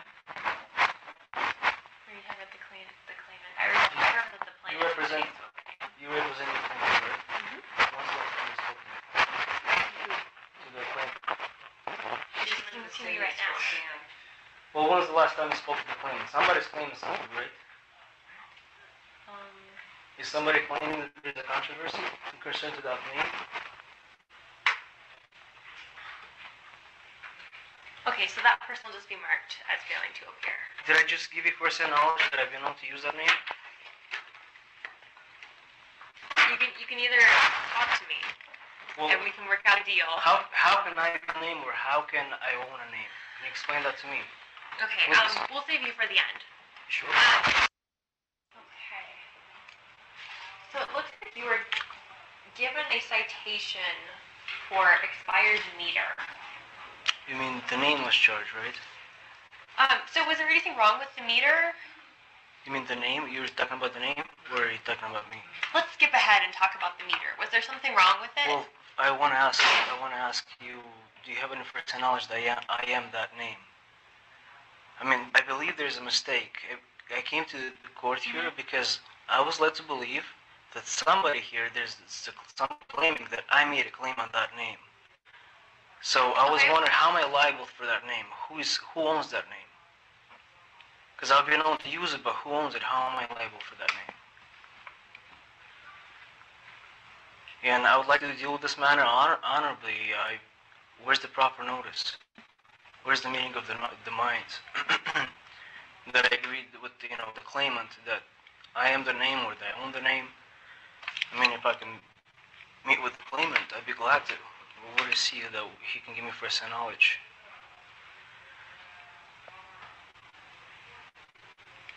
So it looks like the citing officer cited a two-door Lexus with license plate 5, and that is registered to the person who was cited. Okay, and who does the officer work for? The city of Spokane. Okay, that's who he claims he represents? No, he does represent. Okay, so is the city of Spokane the claimant? Where is the city? We're the plaintiffs. Plaintiff, and who's the plaintiff? Is it the plaintiff the Is claimant? the city of Spokane. Okay, so the city of Spokane, is the city of Spokane claiming anything? That there's a controversy? That the meter was expired in violation of the Spokane Municipal Code for the vehicle that is registered to Mr. Driver. Okay, so do you have first knowledge that the city of Spokane said this? Because I didn't issue the citation, if that's what you're asking me. I'm trying to understand who is making the claim, because obviously somebody's making a claim, right? The city of Spokane, and Okay. I'm just here to prosecute that claim. Okay, since the city of Spokane, in your testimony, is the claimant, when can I meet that claimant? Right now. Right now? Mhm. Are you the city of Spokane? Yes. For the purposes of this case, yes. So are you the city of Spokane, or you claim to represent the city of Spokane? I prosecute for the city of Spokane. So you represent the city of Spokane, right? Yes. Okay, so you claim to represent it.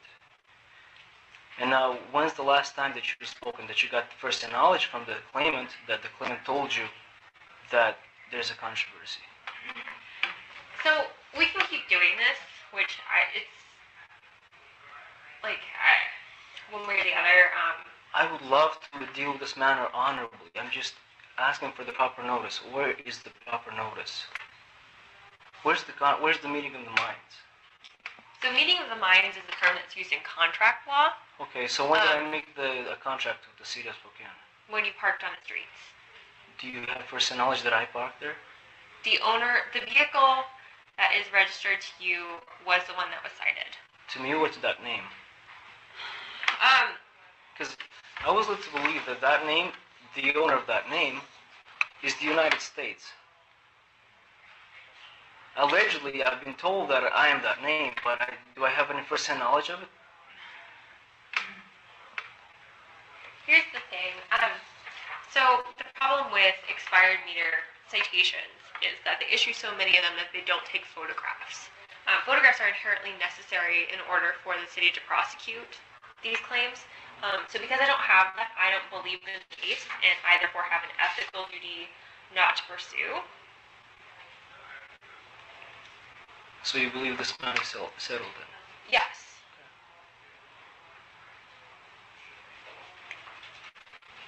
Yeah, if only I had pictures. Well, could pictures be hearsay too?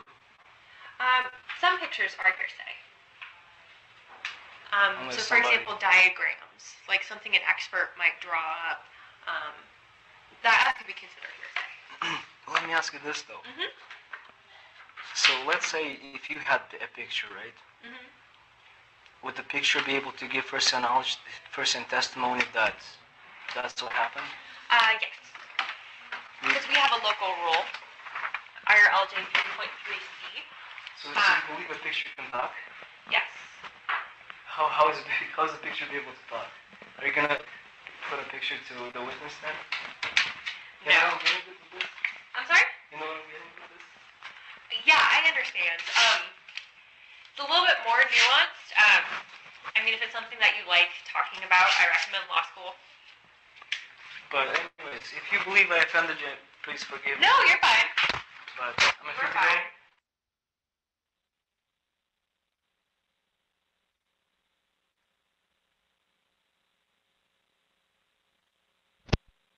All right, Ed, wake up. Thank you. I'm awake. I just want to make sure that was the total end of it, to clarifying. But yeah, that's what I'm saying. All right, you're fine. Basically, they ended the court case. He walked out. So it is knowing how to ask questions to the black robe judge. Why do they wear a black robe? It goes back to the black robe pope. And there's definitions that we'll have for pretty soon up on the site here, new.org, and trackers explaining this information to the general public. Because this is the whole point about knowledge. And how the court systems work, too, I would like to bring to your attention, there's a wonderful movie I recommend for people to watch. It's called Interstate 60. It's a full movie. It's 151 minutes long, and it's well worth watching. Okay, it explains your alleged court system to you. And that is the one thing. Remember, it's alleged. These people are sitting there as road pirates, rape, robbing, and pillaging this country because they couldn't sit there and beat us at war, control us, tell us how to dictate to us for us to live, and their British administrative rules. And once you start comprehending British administrative rules, and I will say this even though I got people who tell me, Ed, quit going on the Bible. The Bible is from England. People say, well, our forefathers went to the Bible. Well, if they went by the Bible, they would have stated the Bible was the law, not the Constitution. That's why they say freedom of religion. I say freedom from religion, but it says freedom of religion. Basically, in a sense, means the same thing. You know, I don't want somebody's religion belief. I don't want to be part of their religious belief. I'm a man that goes out and hunts and fish and plays in the woods. I want the woods to sit there. George Bush, when he was running for office, senior, stated his biggest political speech, and most people probably don't remember it, and if you do, you know, said we're going to go basically by man's law, not the law of the jungle like it's been and was. That was a statement. We want the law of the jungle, because in that way it gives you the right to defend your family. It gives you the right to defend your home. The law of the jungle gives you the right to defend your family and home. Let me clarify. Man's law does not. Man's law clearly states that I shall wait for a police officer come to my door and give me permission. That's what man's law says. That's what man's Bible says, too. Man's Bible was written by man, not God. If God wrote the Bible, why would he put the devil in the Bible? And people say, oh, well, we need good and evil. Would God, a creator, actually put good and evil together? Why would he sit there and torment us in that fashion, make it a living hell that you and I live today? Today, going on the streets is no different than Adolf Hitler, Nazi Germany. No difference. Cops shoot you. They beat you up. They do these horrendous things. Remember, they're rent-a-cops. Technically, cops don't have authority. The only law enforcement in the entire 48 states that have authority is called marshals. Nobody else has authority but the United States Marshals. Law enforcement authority, and we have that on the site. We have court cases on it that clearly states the facts of it. That's why I say, I'm not your citizen. I'm not a United States citizen, resident, or inhabitant. I will not use the word individual because that's a legal word. And look in Black's Law Dictionary what individual reads. Yeah, and I have that clearly written in some of my instruments outlining the actual words, especially the words, the structure I'm going to be putting up on our site on a case I just finished up the other day. Started out to be 80 pages, turned out to be about 141. 47, I think. So, and this is a point that, I even wrote the whole structure about police departments in this, the case, the treaties of 1871 in it, by their own records. I even have the court cases dealing with the taxes that are legal and lawful. I even read you the structure where elected and public servants are liable to pay taxes because they get a paycheck. See, man and woman are supposed to be food gatherers, hunt and grow food, take care of their families. We're not supposed to be out there for the corporation fight. We got a storm that's going through in Texas. How come Texas never prepared for water, food resources for hurricanes? They're right in the area. But now they're charging for a case of water, $25 for a case of water, $19 for a case of water. Normally when you go to the store, it's $209, maximum $279. Now they're charging anywhere from $20 to $30 for a case of water. Supply and demand. That's your corporation. And then we got to go by the other part. We know HARP is out there, so what is HARP truly doing to us? How far is HARP running our weather? The earthquake and what happened in Japan, some people try to say it was HARP. And that is the point of making circumstances of this. Is stepping out of the movie, watch the production, figuring how it was written, figuring why people are doing what they're doing. And that's our responsibility to educate the children so they're not caught up in these games. And we don't want to be caught up in these games. That is the one thing we don't want to be caught up in games. We got all these major hurricanes and floods, all these major things that happen like California flood.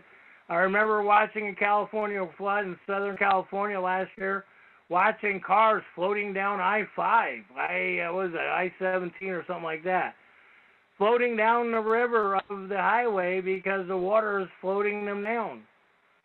How come we don't prepare ourselves to this?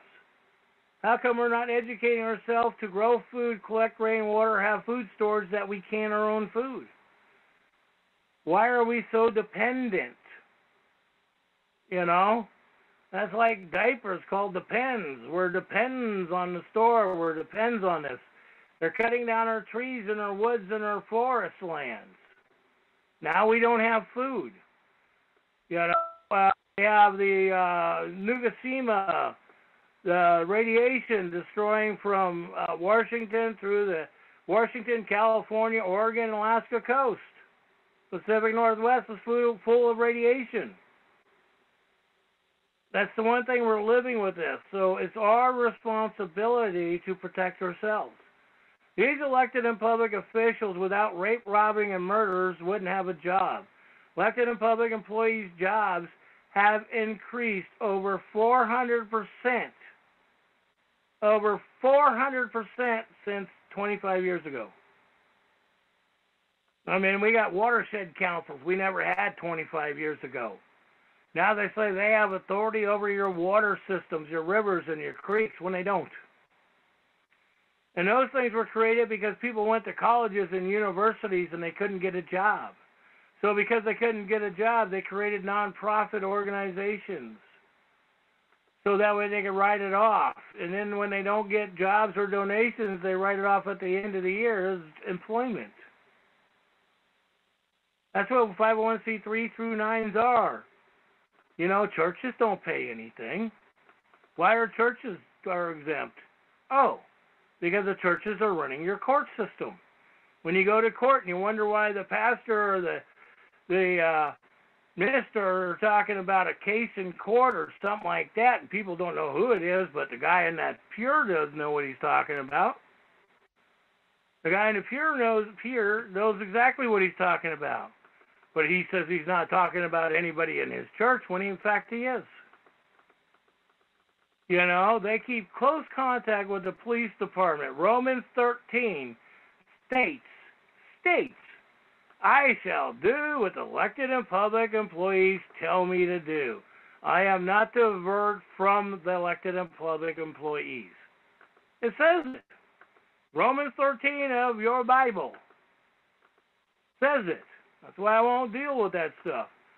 I am an ordained minister. I know the flyers and stuff I used to get, but I separated myself out of democracy. Your religious is a democracy system. True, fact, and realistic. A democratic system is commonwealth. Says that the man next door to me should not have more than I do. He shouldn't have more water. He shouldn't have more food. If something happens, he should die just as fast as I do. That's what it says. I just don't comprehend how people cannot see the mind control that we truly are living under. I'm not going to say comprehend because this is under. You can't overstand this one because if you're going by it, you're living under it, so you shall do what thou was told. Like I watched a lot of signs that were popping up the last few years on churches. A free mind is a dangerous mind, and this is what churches were posting up on their church walls and in front of churches. If you're not a religious man and believe in religion and you have a free mind, you're a dangerous man. And they're posting this on churches, saying if you want freedom and if you want to believe that you're free, you're a dangerous man. You know? I mean, and so it's like learning so we're not putting ourselves in their jurisdiction. Even though by law, a cop cannot put you in jurisdiction. But these cops are psychologically taught by words, twisting words to get you in their jurisdiction. Like in the words of David Hall, I'm an individual, and the judge says, I want to write this down. I want to clarify that you're claiming yourself as a citizen. You know, he didn't comprehend what he was learning or from who, what, why. He wasn't comprehending. He wasn't learning. So that's why I say, you know, we post they wrote it, we quote it, proper education, and this is the point that if we don't properly educate your kids, it's like if you are 5 or more generations writing up your land contract to go to your children. If you are not 5 or more generations, you're writing up your contract so your bloodline educates your bloodline. If you are a legal citizen, because there is no immunity for immigration. I'll guarantee you that, even though I don't care what the terrorist Obama put in place. The DREAM Act is not a DREAM Act. And remember, dream is a fantasy. Everybody has dreams. Are they real? Do you believe in a ghost? Do you believe in dragons? Do you believe in fairy tales? The Tooth Fairy is a good one. Do you believe in Santa Claus? What's Santa Claus? Santa Claus is your mommy and daddy or somebody else. Easter, the Easter Bunny. Remember, bunnies migrate real quickly. They make more bunnies rapidly than basically any other mammal on this planet.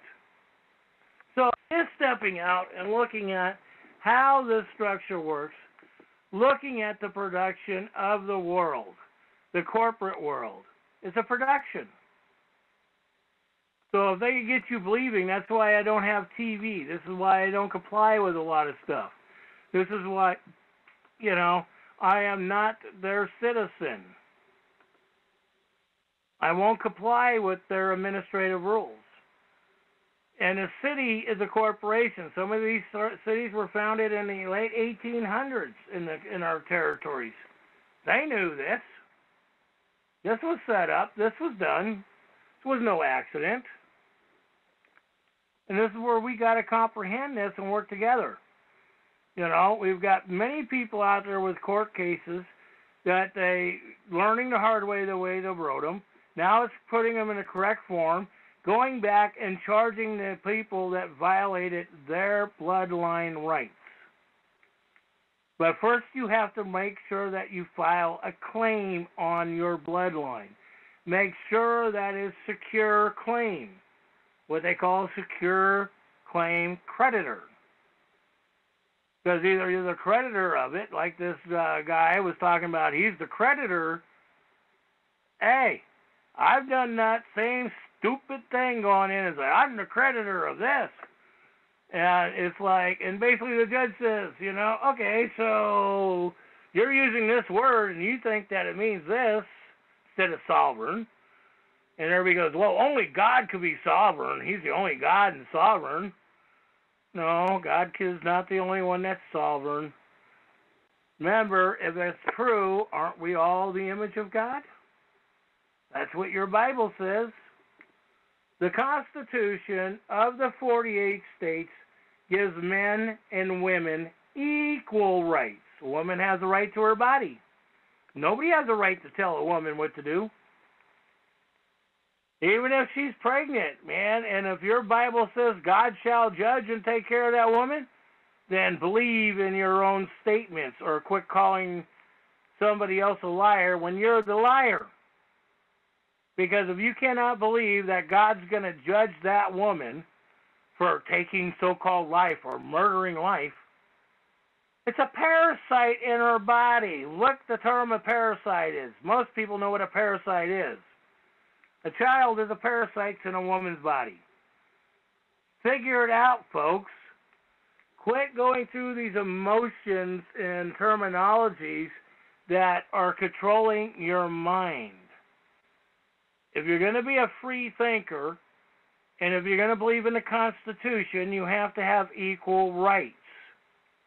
Right now, because of the confusion that's going on, immigration, illegal immigration, and Muslims are taking over your country right now today. England basically has almost taken over England. Their 7 major cities are run by Muslim mayors, and the Queen of England finally is speaking up going, oh, shoot, we made a bad decision on this. We're a democracy. We're supposed to let these people have rights, but they're tearing up that country. They're shooting people in the street. Not only that, they just had a national day in England on the streets, butchering animals in the middle of the street where the blood soak is going throughout the entire streets and going through their drain system, sewer and water. Yeah, I mean, and excuse me, I hate to say it, I'm not I like bacon. We all like bacon. So when people sit there and go with bacon, don't go after our food. We know they eat and they do what they eat, and we know what they live in, but bacon is good, even though it's fatty. I mean, our chicken today in the grocery store has just as much fat as bacon does. They pump it with crap. They pump meat with crap. They even use steak glue in meat. I've been a chef. I've worked in the industry. I've seen different things that I don't go into. If you knew sometimes certain major restaurants what they put in their meat products, you wouldn't go to them. Type in human cadaver meat of restaurants. Look at the list of restaurants that you're eating. See, these are things that we have to evaluate and be realistic on our common sense. I don't like the word common. I won't use common law because common law is from England. People go, oh, common law. Well, if it's common law, that's called democracy, so you go by democracy law, so you have no rights. If you go by the Constitution, that gives you rights. And with the Constitution, there is no racism of religion, because that's what racism really means, or racism or of color. See, we got these men and women dividing us, or senators and congressmen dividing us because they're making money off of us. And if you do the research on most of these senators and congressmen, your drug treatment center, your alcohol drug programs, your FDA programs of drugs, your food products, they own stocks in this stuff. If we could get away from oil drilling, mainly fracking is really screwing us up. Let's get to water power. Don't use wave energy in the ocean because that screws up the ocean. That was proved in Oregon territory. I know that. I spoke against it. I've proven some facts on that. Argued with people. They spent millions and millions of dollars putting in hydro pumps in the ocean in Oregon, and they kept on ripping off from the ocean. So millions of dollars going out, and these people don't care. China wants to do more contracts with Oregon. Our governor's going along with it, even though our governor was born in the state and has no legal rights to even be in office because of the 13th Amendment. She's an attorney, number one. Number two, she's born in Spain, and the Constitution says you have to be natively born. She was not born here. I don't care if her parents were maybe in the military is what people are trying to claim, but there's no real evidence of it. It's all hearsay. And we don't know about the evidence. It was a doctor like Obama. Because now they're trying to change things, Obama stuff, even though Obama personally admitted he was born in Kenya. So people could sit there and go, oh, we need to have immigration. Well, you have to realize with all the immigration, we've had over 170 million people come in this country since 1970. Not only that, remember their children and grandchildren were born. 60% of the food in the grocery store is not food, it's imitation or plastics, wood products. They proved that Parmesan cheese and a lot of the major manufacturers that in the grocery store is dyed food chips of sawdust. So it's like, we have to research our food. So if you don't grow food, you don't know if you're really eating food. Potato chips, another one, saturated fats. So with that, I'm going to open up the floor, see if anybody would like to make an ending comment, and then I'm thinking that we might as well wrap this up. But remember, read the law on your rights to travel. Oregon state law has a deal where ORS 44, hang on a second. I'll read you this stuff. All participants are unmuted. Has it? Hello? Did we end? Okay. I just unmuted everybody since you were away from the mic.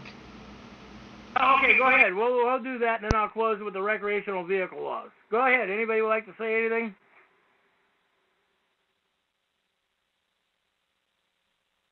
Okay, I guess nobody would like to say anything. Recreational vehicle in the state of Oregon, 446-003.333. Horseless carriage. Okay. Federal law prohibits cities and counties for issuing citations against businesses. So if you're a corporation name, that's a business. That's Title 18 U.S.C. 242-891-896, quoting Section 891. For you to not register your vehicle, and titles are optional. 803.035, 803.040, 803.310, optional vehicle registration. So the main point is looking at what the law says. That's Constitution. Constitution is the law. Everything else, when your senators and congressmen and House of Representatives pass bills, they're a bill to you. They're going to bill you like a restaurant bills you for a food meal when you go in a restaurant. So with that, may the Great Spirit bless you. May Mother Earth walk with you and provide you food and children, and the Great Spirit look over you and your own. Protect your bloodline, because if you don't protect you and your family, nobody else is. All participants are muted. I'll end with that one. I remember a teacher that I had. Now, I went through the 7th grade. I went to the 7th grade. I left home when I was 10 years old because I was hungry.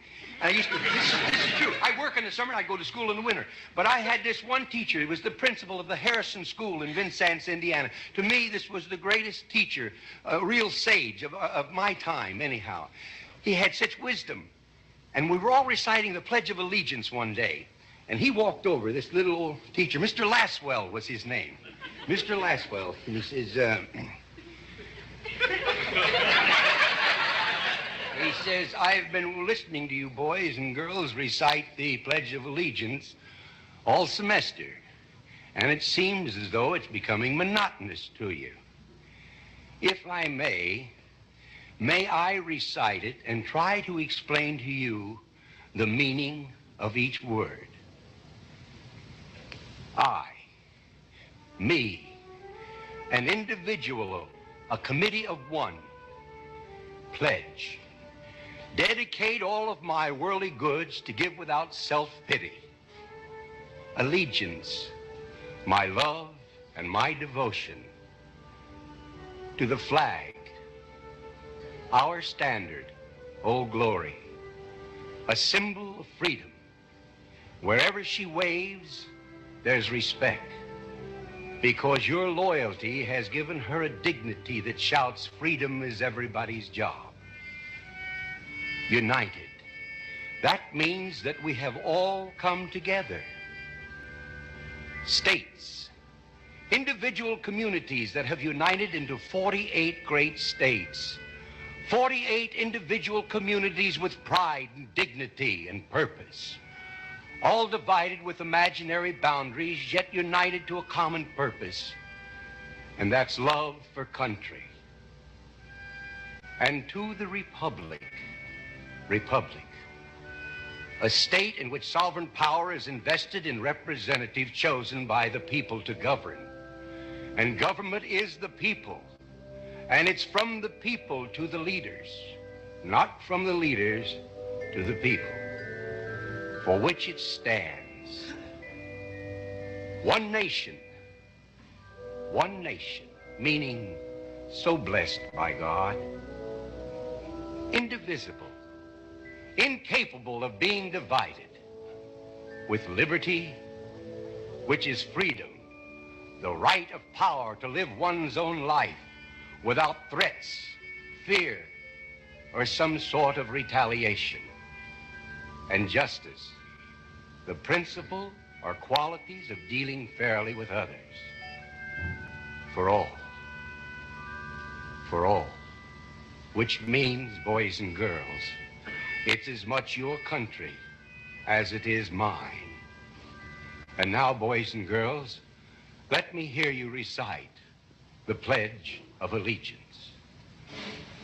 I pledge allegiance to the flag of the United States of America and to the republic for which it stands, one nation, indivisible, with liberty and justice for all.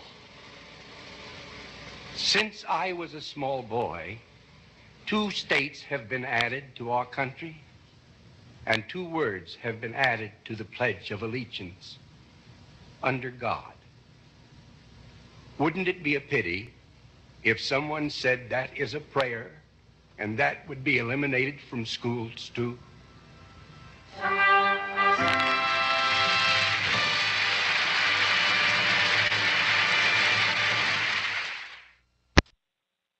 Thank you for listening to the disclaimers by Davidlee Buess and Edward Johnston. Today is Monday, August 28th, 2017. It is currently 7:20 p.m. Pacific Standard Time. Thank you very much, and have a great day.